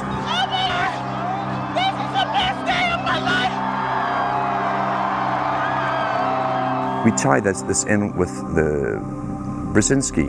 Brzezinski said in 2 Ages. Now this guy was way up with the NSA. He's a master geopolitician. He admits he works in 20, 50-year periods to do with geopolitics in other countries. But he said himself, the public will shortly be unable to think or reason for themselves. It was meaning by the form of information that was given to them, the type, the formulas that were in use then in the 1970s. He says, eventually they'll be unable to think or reason for themselves. And eventually, he said, they will expect the media to do all their thinking and reasoning for them. Well, that's happened today. That's why people today can't think outside of the programming from television. Zbigniew Brzezinski, Obama's main foreign policy advisor, talks about how a cult of personality can be artificially manufactured to influence the masses. In the first months of my administration, to pull our economy... Oh, goodness. Sorry about that, guys. To pull our economy back from the brink, including the largest and most sweeping economic recovery plan in our nation's history. We're gullible, but we're also willingly gullible. We want a human being, a big daddy, to come along and make everything right for us. And as long as we believe that, we'll always basically get shafted. In addition to John, sorry, I just noticed that I jumped the gun here. Go ahead and move it up. I'd already introduced all you guys. It's the presidential reality show. But when it became an Oprah production, it became slick. You don't have a president, you have an actor. They say that politics is show business for ugly people. You got it. What am I going to tell the president when I tell him his teleprompter is broken? What will he do then? It's Obama's role to front for the international banking syndicate and to take all the heat for their unpopular agenda. It's his job to convince the American people that the buck actually stops at the White House. In Brzezinski's book, Between Two Ages, is that eventually we shall put presidents in who will have personality cults. We shall create massive personality cults for these people through the same techniques as Hollywood has used. Obama is that man today. The globalists, who know that Obama is going to promote their plan, want to make him such a superhero that nobody will question what he's doing. They'll be so preoccupied with who he is, or where he is, or what he's saying, or what he's wearing, or something like that. The idea of making him into a celebrity is very valuable because that way people are less inclined to ask, what is he doing? So that's very useful to these people. Similar plans of social control have been continuously carried out by operatives of the Ford Foundation, who Obama has worked for over the last 30 years. Many of the strategies used to control populations were originally developed by Edward Bernays, who coined the phrase public relations. Bernays said that if you manufacture an authoritative figure who repeats the same messages over and over, that this will appeal to the masses' subconscious desires. Yes, we can. The unwashed masses will helplessly follow the leader and go along with any message they spout. Yes, we can. Yes, we can. We shall overcome. Yes, we can. We will respond with that timeless creed that sums up the spirit of a people. Yes, we can. Thank you. Today, these exact techniques are being used with devastating effect against the general population. Obama is the latest version of 21st century mass mind control. The psych warfare engineers are counting on Obama to finish the plan they began decades ago. Beyond their plans to devastate the economy for global consolidation, a new international framework of draconian law is being constructed to establish a system of neo-feudalistic serfdom. Remember, it was Bill Clinton who gave us NAFTA. And it was Al Gore, the hero of the environmental movement, who was the hatchet man for the Clinton administration to cram NAFTA down the throats of a reluctant Congress. Now, this is a good deal for our country, Larry, and let me explain why. Al Gore, who carried the ball for NAFTA and GATT, is now one of the top standard bearers for the elite's agenda. I didn't interrupt you. Okay, now, guys. Now maybe it just... Is this... NAFTA. Why? Huge numbers of manufacturing jobs left Canada, came into the United States because of a 15% wage differential. We pay our workers less in Canada. Now, when you've got a 7-to-1 wage differential between the United States and Mexico, you will hear the giant sucking sound. No, there's a political lesson, there's a business lesson. Sorry. He serves as the front man for the carbon tax cap and trade scheme, which will not only increase taxes on every American, but will also transfer our national sovereignty and rights to a tyrannical world government, all in the name of saving the earth. Is the legislation that we are discussing here today, is that something that you are going to personally benefit from? If you believe that the reason I have been working on this issue for 30 years is because of greed, you don't know me. I've been willing to put my money where my mouth is. Do you think there's something wrong with being active in business in this country? I am simply asking for clarification. I'm proud of it. The relationship. I'm proud of it. My name's Dr. Tim Ball. I'm a climatologist. I have a PhD in climatology from the Queen Mary College, the University of London, England. And I've been studying climate both with my 9 years in the Canadian Air Force, where it was essential to flying, and then after that at the university. So it's essentially been the whole theme of my career. Initially called climate skeptics. I said, but all scientists are skeptics. If you're not a skeptic, you're not a scientist. And then when that didn't work, then they came out with the charge that we were climate change deniers. And I remember when I was first called a denier, and it was in the Times of London and England. And of course, the word denier was clearly deliberately chosen because of the Holocaust connotations of that term. So it was not only a charge that you were ignoring the truth, but you were doing it in a very evil way. And of course, I laugh about that now because my whole career has been anything but a climate change denier. I've spent my career trying to educate people to how much climate changes naturally. So I'm anything but a denier, but of course that is part of the politics. Under the Nazis, there was something called race science. They had a lunatic theory of eugenics, the Aryan heritage, and all the rest of this. Absolute crackpot pseudoscience. There was no empirical measure or empirical test for the validity of those theories. They simply asserted them, and if you were a professor who stood up to them, then the Gestapo would come and take you away. We are perilously close to such a situation right now. Any academic, any other figure standing up to say the global warming theory of Al Gore is a piece of crackpot nonsense is in danger. You'd be fired from a government job, and in many universities, your job would be in danger. And of course, it's also part of what's called ad hominem, that if you can't defeat the person's argument rationally, you start attacking the person. And we see that with these terms, and we see with Al Gore calling them flat earthers. Congressman, you began by denying that there is a consensus on the science.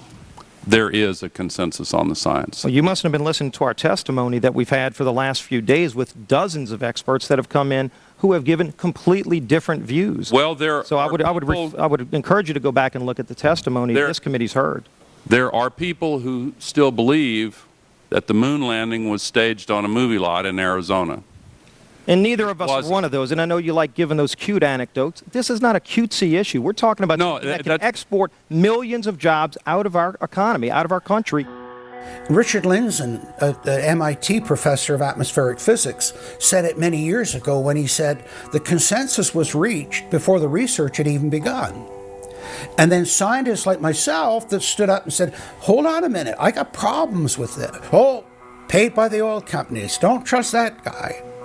What the international scientific community is saying is correct. There is no legitimate basis for denying it. Now, you hear the consensus argument. Well, the majority of scientists. What they're always talking about is, and originally the IPCC was about 3,600 scientists, it's now down to 2,500. That's the people they're talking about. But when you look at it, most of them are bureaucrats. They're not scientists at all. And very, very few of them are actual climate experts. Now, the consequences of that, and whether that's because of man-made CO2, I think are debatable. If CO2 is not causing the climate change, what is? What are the major driving factors? And so they're essentially the ones that are left out by the Intergovernmental Panel on Climate Change. It's unbelievable to me that they can come out and ignore the sun. I mean, everybody knows the sun goes in, it gets cool. You notice that, right? You have an eclipse, the temperature drops, and the birds start to get excited and so on. And when you look at the seasonal changes with the sun, how you can suggest that the sun is not a factor is really quite remarkable. Giving us false scientific information is not going to clean up our environment. Speaking with a lot of promises and innuendo is not going to help clean up our environment. The globalists have co-opted the environmental movement. There are a lot of real environmental problems we face, like genetic engineering, where they're splicing plants, animals, insects, you name it. Toxic waste dumping in the ocean. No one wants to breathe bad air or drink toxic water. But the global carbon tax has nothing to do with that. It's a tax literally on breathing. Go out on the street or talk to your friends, your neighbors. Ask them, hey, should we ban dihydrogen monoxide? It's bad for the environment.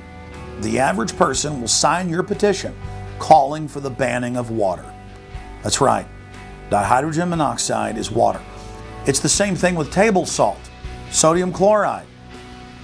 And that's exactly what the establishment is doing with carbon dioxide.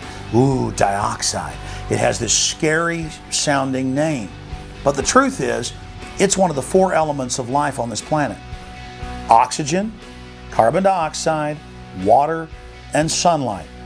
And if the establishment can tax and list as a toxic waste one of those basic 4 building blocks of life, carbon dioxide, they can regulate and control every facet of our lives and shut down any businesses that aren't part of their New World Order. The idea that carbon is a pollutant is essentially a way of saying that humanity is a disease or a cancer that ought to be wiped out. Genocide.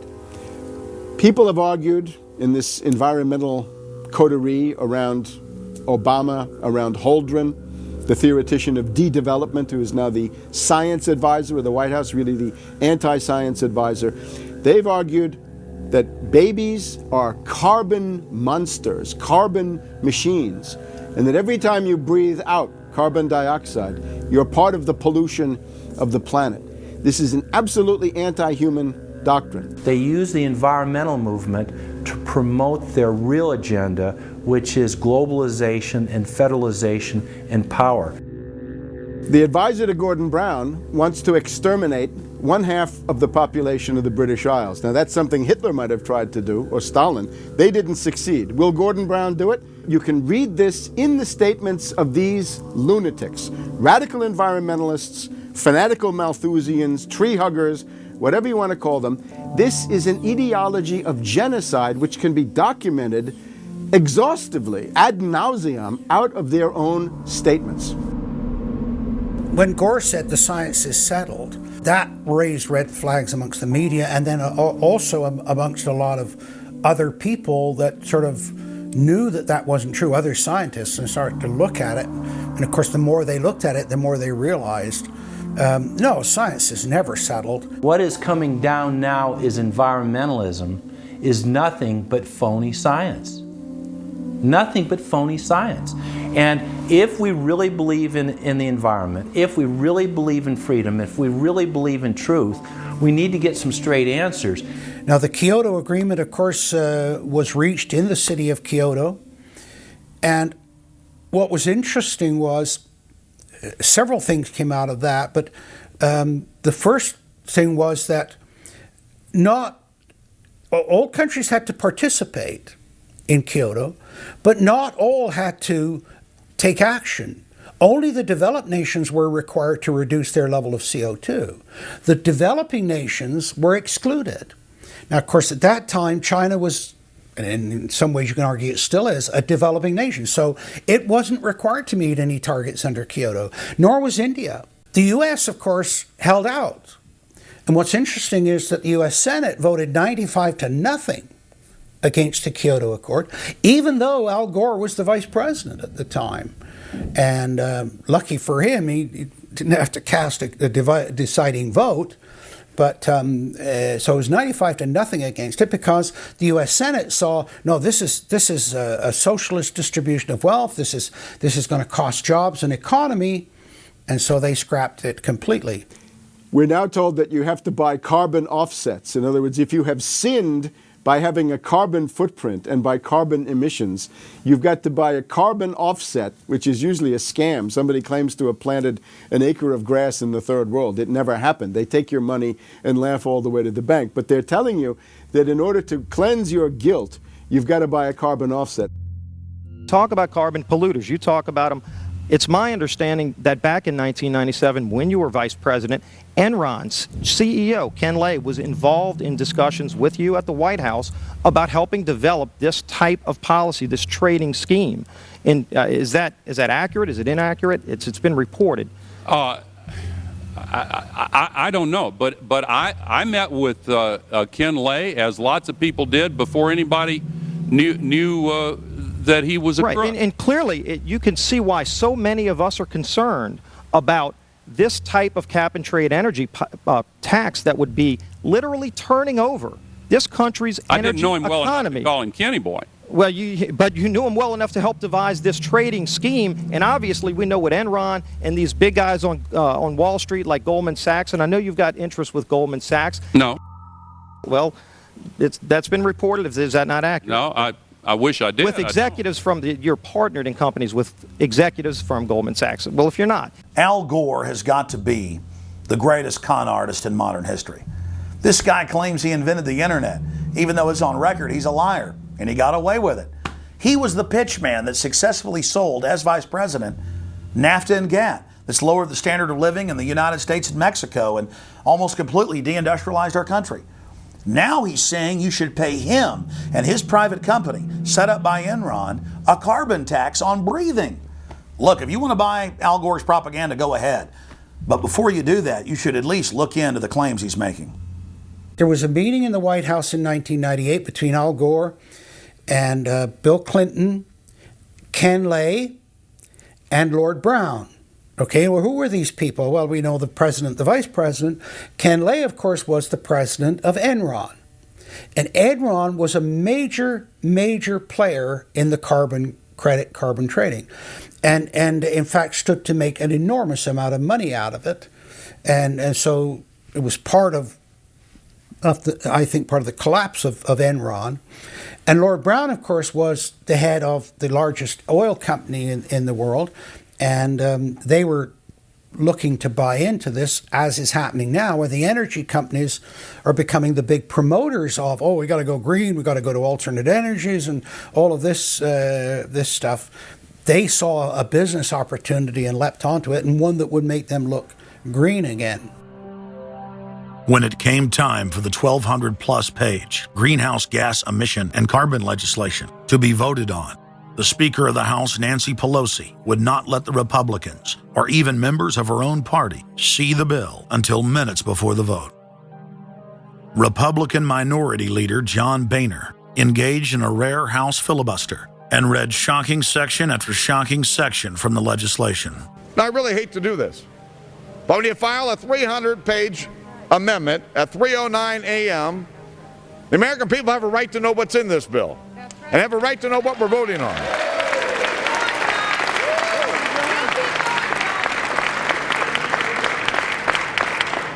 Page 48. Each building code enforcement department receiving a grant under subsection A shall impanel a code administration and enforcement team consisting of at least one full-time building code enforcement officer, a city planner, and a health planner or similar officer. I can take you to Chickasaw, Mercer County in my district. They don't have one full-time person that works for the village, all right, not one. Look at the mandate on every city, village in America right here in this bill. So that we're not only going to tell you what the codes are going to be, but we're going to tell you how many people you need to hire to enforce this. Page 41, determine any geographic area within the contiguous United States that lacks a federal power marketing agency. Because, you know, we can't move power around the country without a federal power marketing agency. We do it today, but now we have to have a new government agency to do this. All California housing standards are now going to be imposed on every American community. You don't have the right to have your own building standards in your community or in your state. Hell no, the federal government's going to tell you what they are. It quickly became clear why Pelosi and the Democratic leadership were desperate to keep the contents of the bill secret before the vote. Now, because of this underlying bill, the federal government will virtually have control over every aspect of lives for the American people. It is time to stand up and say, we get to choose. We choose liberty or we choose tyranny. It's one of the two. The underlying bill represents the tyranny and the intervention of the federal government. It's our choice. What will we choose today? Will we choose liberty or will we choose tyranny? And I know that we'll be facing the single moms that heard from last summer. They can't afford the gasoline bill. They can't afford the propane. You didn't do a great thing. You hurt some really decent families struggling, trying to make it, and this is going to be their death knell. It breaks my heart. I yield back. It is, of course, a carbon tax on economic activity, farming, manufacturing, real production here inside the United States. It would tend to shut down even those miserable remains of an industrial economy that we still have after the collapse of the Detroit automakers and their related subcontractors and so forth. Every home and business in the United States would be federally regulated and controlled. Mandatory home inspections will be carried out by federal inspectors, and it's all at the expense of the homeowner. In New York, they're called the environmental police. On this day, a surprise visit to a market in Brooklyn's Chinatown. And every day you're not in compliance, you face huge fines. Go to page 235. The Secretary may set and collect reasonable inspection fees to cover the cost of inspections required. So number one, they can come in, the federal government can come in and inspect your house and send you the bill. And if they find that you're out of compliance with this new federal code, the Secretary shall assess a civil penalty for violations of this section. And then further, going to page 236, each day of unlawful occupancy shall be considered a separate violation. We're setting up a global warming Gestapo that can literally come in, and now this new term, unlawful occupancy. So now living in your home is considered unlawful under this bill. This is ludicrous. Worst of all, carbon czars in more than 35 federal agencies are given unlimited dictatorial power to to tax all forms of carbon and carbon emissions.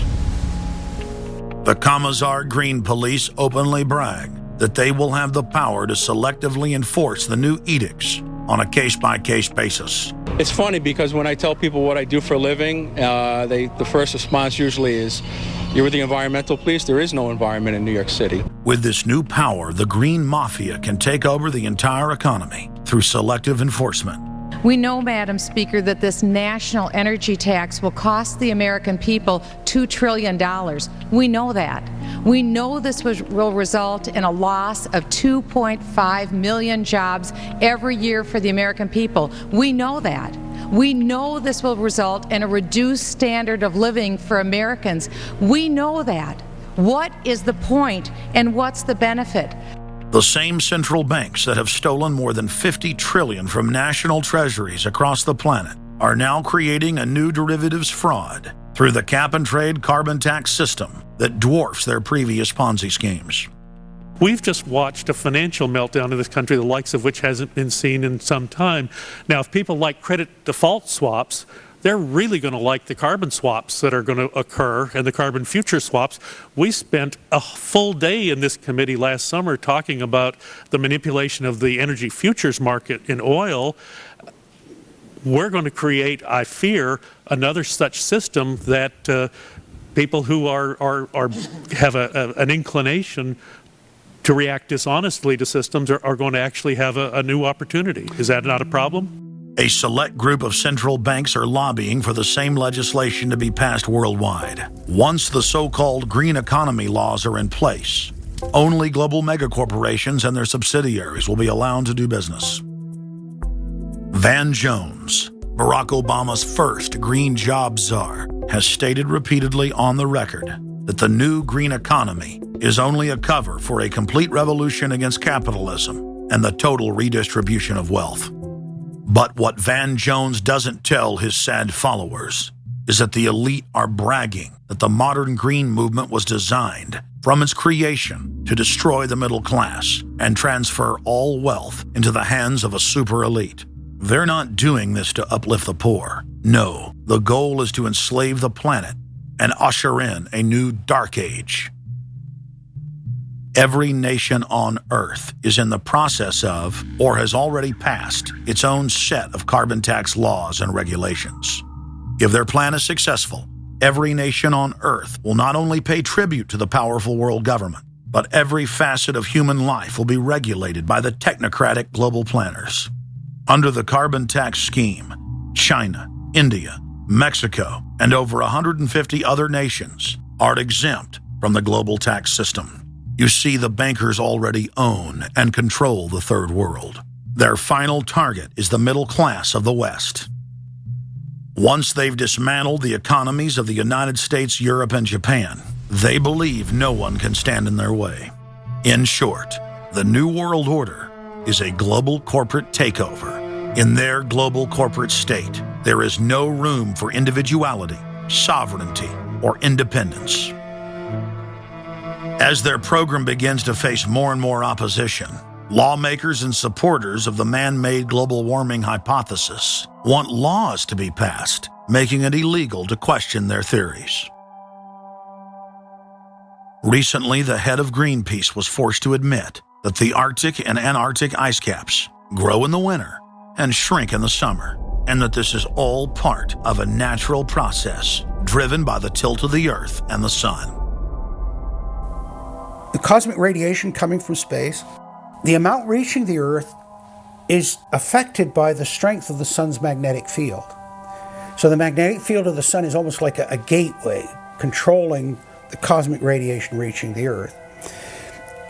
The magnetic strength of the sun is also related to the number of sunspots. So they are directly related to changes within the inner structure of the sun. The amount of cosmic radiation reaching the lower atmosphere creates more cloud, right? And cloud forms, you need to have what are called condensation nuclei. That is, little particles around which water can change from water vapor or gas into water droplets, minute particles that are visible in the form of clouds. We've known for a long time that there was more cloud than the amount of particles in the atmosphere, because we assumed it was clay particles and salt particles that were creating this condensation process. But there was this gap. We now realize, of course, it's the cosmic radiation that's doing it. So what the cosmic radiation is doing, controlled by the magnetic field of the sun, is it's like putting up a screen in the greenhouse and blocking out the sunlight. And of course, that then affects the temperature of the Earth. That's why there's a relationship between the sunspots and the temperature on the Earth. So we now know the mechanism, but they completely ignore that. More than 31,000 scientists from across the United States, including more than 9,000 PhDs, from the fields of climatology, atmospheric science, earth science, and hydrology, signed a petition rejecting man-made global warming as a scientific fraud.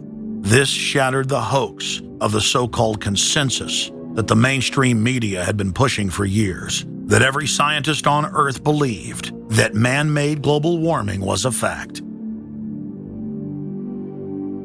If the people are able to block their carbon tax takeover, the elite's agenda to establish a planetary world government will collapse. To force their unpopular agenda upon the planet, the controllers are racing to complete the construction of their police state control grid.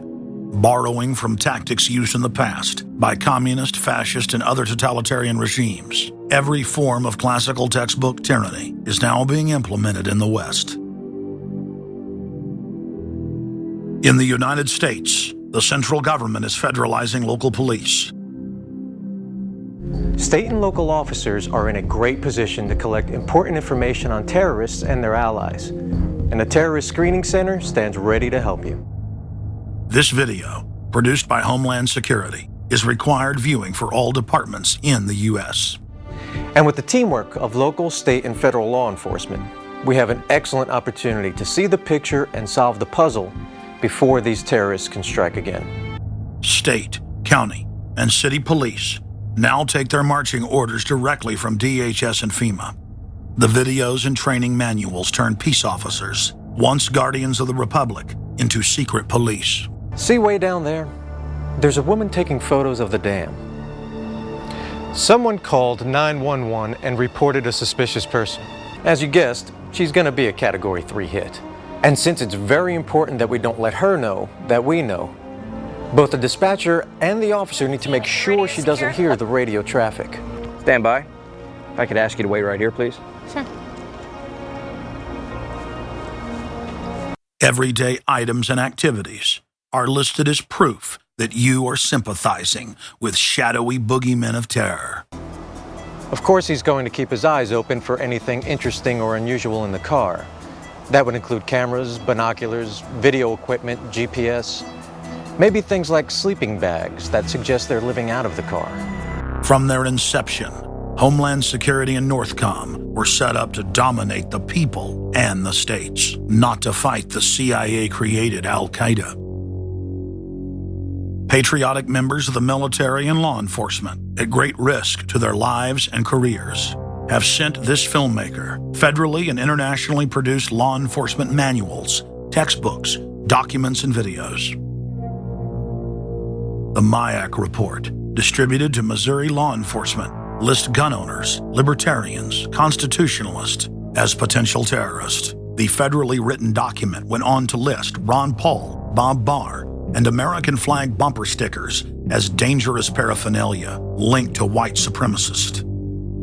Even before 9/11, FEMA was quietly indoctrinating local police to have a hatred of the Founding Fathers and everything our constitutional republic stands for. Who was the first terrorist organization in the United States? Who? Founding Fathers. Founding Fathers. You mean Thomas Jefferson? Oh, yeah. You mean George Washington? Oh, yeah. Paul Revere? Yeah. These guys right here, let me ask you something. Did they try to scare people? Oh, yeah. They tried to intimidate the British. Did they use acts of violence? Your founding fathers, my founding fathers, were involved in acts of terrorism against British officials because they systematically had British officials assassinated. In the old Soviet Union, Nazi Germany, and Maoist China, the police's main job was not fighting crime. In totalitarian forms of government, the police are political enforcers, or commissars as they were known in Russia. It's their job to spy on the public and to intimidate the exercise of free speech. Once a climate of fear has been achieved, the public begins to self-censor, to shut down. Once the people have been intimidated to withdraw from the field of intellectual battle, the tyrants have a free hand to expand their oppression and looting of the helpless serfs. The average man and woman is in a trance. They get home from work, they don't even talk to their children. They turn the television on, and they let those corporate messages set the agenda in their lives. If we want a revolution against these social engineers and the scientific dictatorship, we have to start getting back to basics, having barbecues, knowing our neighbors, loving our husbands and wives, spending time with our children, and getting back to real human culture. This false corporate culture has been superimposed over our daily lives. The public is literally under a trance. We have to somehow reach out to them and break them out of this trance. And as the globalists destroy our standard of living and bring in their police state, a lot of people are beginning to wake up and realize that what they've been told all their lives was a lie. But it's essential that we, the people, are there to reach out to our fellow Americans and our fellow human beings and show them the truth.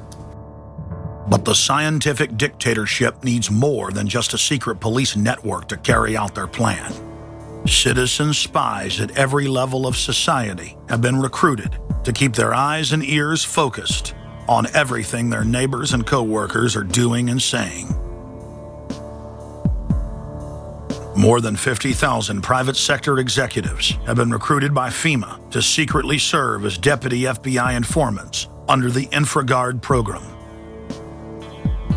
Now there are more than 75,000 preachers serving FEMA in the clergy response teams. Internal FEMA documents reveal that the majority of America's pastors now serve as agents of the shadow government. They are even instructed on how and what to preach. And as KSLA News 12 Jeff Farrell discovered, the clergy would help the government with potentially their biggest problem, us. From my cold, dead hands. Charlton Heston's famous declaration captures a truly American value, the overarching desire to protect our freedoms.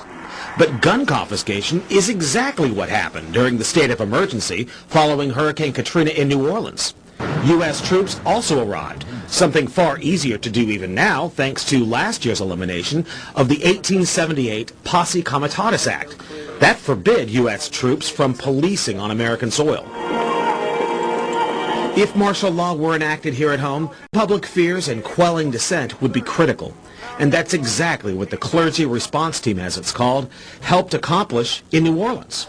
Jeff, the primary thing that we say to anybody is let's cooperate and get this thing over with, and then we'll settle the differences once the crisis is over. Such clergy response teams would walk a tightrope between the needs of the government versus the wishes of the public.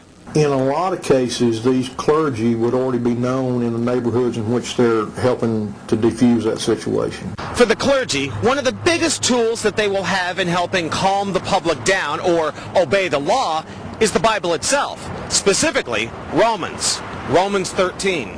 Because the government is established by the Lord, and that's what we believe in the Christian faith. That's what's stated in the Scripture. They prepare their flocks like sheep to the slaughter for gun confiscation, forced inoculation, and they tell them that it is a blessing to have their families broken up and put into FEMA camps. Irland, Frankreich, Portugal, Spanien, die Schweiz, Liechtenstein, Luxembourg, Polen, Ungarn, Romania. Adolf Hitler bragged that his most powerful domestic tool, used by the Nazis to control the people, was the servile clergy.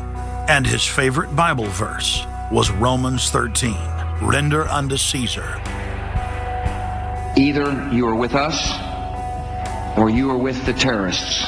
The scam was launched as a simple bait and switch. The government recruited the public by telling them that they were needed in the fight against Al-Qaeda. But from day one, over 90% of their training and operations focus on demonizing, surveilling, and harassing anyone who stands against their takeover. The Department of Homeland Security calling on firefighters to take on a new role in the war on terror. The idea to be the eyes for the U.S. government when they're inside a home.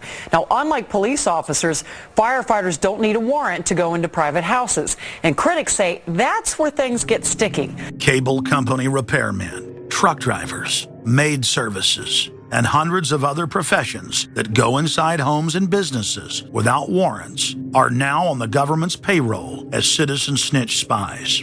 But Big Brother doesn't stop there. Children are being indoctrinated inside the public schools nationwide to spy on their parents.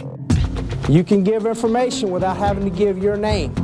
You guys can get paid for good tips up to $200. The New York Times praised public school programs in the United States and England that are training children to report their parents for eco-crimes, like taking a hot bath or letting the water run while you brush your teeth. All of that violates their carbon footprint credit allotment.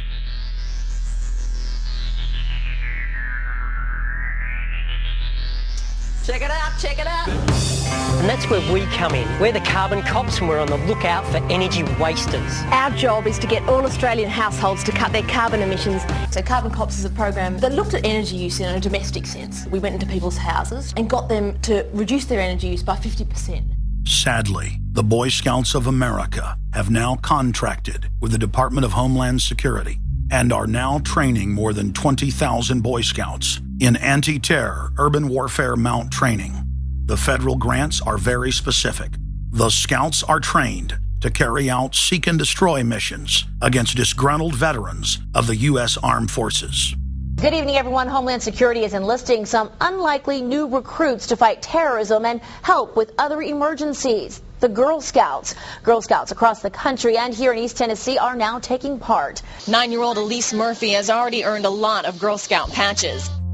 And now, every member of the 3.4 million Girl Scouts of America is now being trained by the Federal Emergency Management Agency to aid and support Homeland Security in disaster and anti-terror operations. One of the things that if you talk to our generals, they are desperate for is a civilian counterpart to our military forces. Everybody somewhere between the ages of 18 and 25 will serve 3 months of basic training and understanding in a kind of civil defense. So is this compulsory then? Well, you have to, in a sense, it's a required of everybody, 18 to 25, 3 months, and at some point at that point you do it. Creating citizen armies in one way is, it's disgusting. Because what you do is you get young kids and you can mold their minds easily.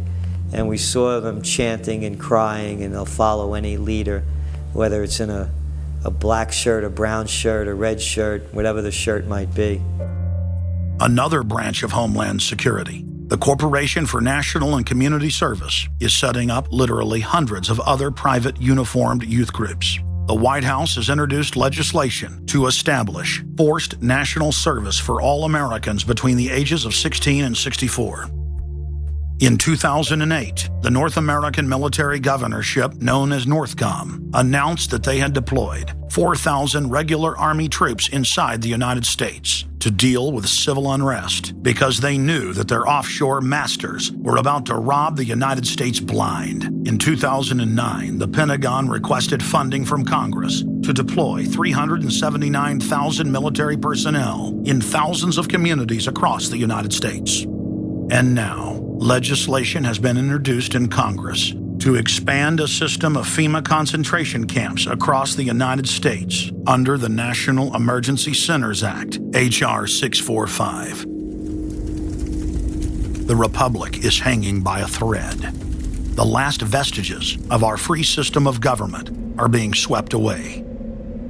You got time to watch baseball, you got time to watch football, you got time to entertain yourself. But I think a knowledgeable public we're losing And we've got to get people back on track to paying attention, because if you don't pay attention to your government and what they're doing, you're going to pay some dire consequences for it. Unless we become active and become influential in the power centers of society, there's nothing we can do about it. Just knowing about it is not enough. And as long as we are given at election time an option between the Republican candidate or the Democrat candidate, both of whom have been selected by members of the Council on Foreign Relations and both of whom have the same general policies, that's not going to change anything either. So the real issue is, so what? And the answer is, we've got to recapture control of the power centers of society. The people have a decision to make. Our nation has been seized in the jaws of a global corporate takeover. The republic is passing into history. We're losing our freedoms. And it's up to every man, woman, and child in the United States to decide whether we're going to be fooled by the slick propaganda of the social engineers or whether we're going to restore the republic. The values expressed by our founding fathers and the Declaration of Independence and other documents are very important to these times, and it's now our chance to manifest those documents. Now is the time for all good men to come to the aid of their country, because the country is being stolen from us in broad daylight. Not only stolen metaphorically, but financially as well. The numbers don't lie. The American people, having been educated as to the truth, then have to rise up and demand and get a government that starts serving them. We need a change, and it isn't going to come from Democrats and Republicans. It has to come from the American people. Dissension is the greatest form of patriotism, and I believe that. Because if you don't hold your elected officials' feet to the fire and pay attention, you are going to get bad government. So it's imperative for all of us. It's our job as citizens of this great country to pay attention. This is our last chance to not relive history. Hundreds of nations have fallen to tyranny in the last century alone. America is a prize coveted by the despotic megacorporations that now dominate our planet. If their world government is truly to rise, freedom and the republic for which it stands must fall. Now is the time for all good men and women to come to the aid of their country. One of the greatest events in history is taking place before our very eyes. For many generations into the future, our progeny will look back on this time as either a place where humanity rose to the challenge and made a stand against the forces of darkness, or as a time when the planet fell into the grip of a merciless high-tech tyranny.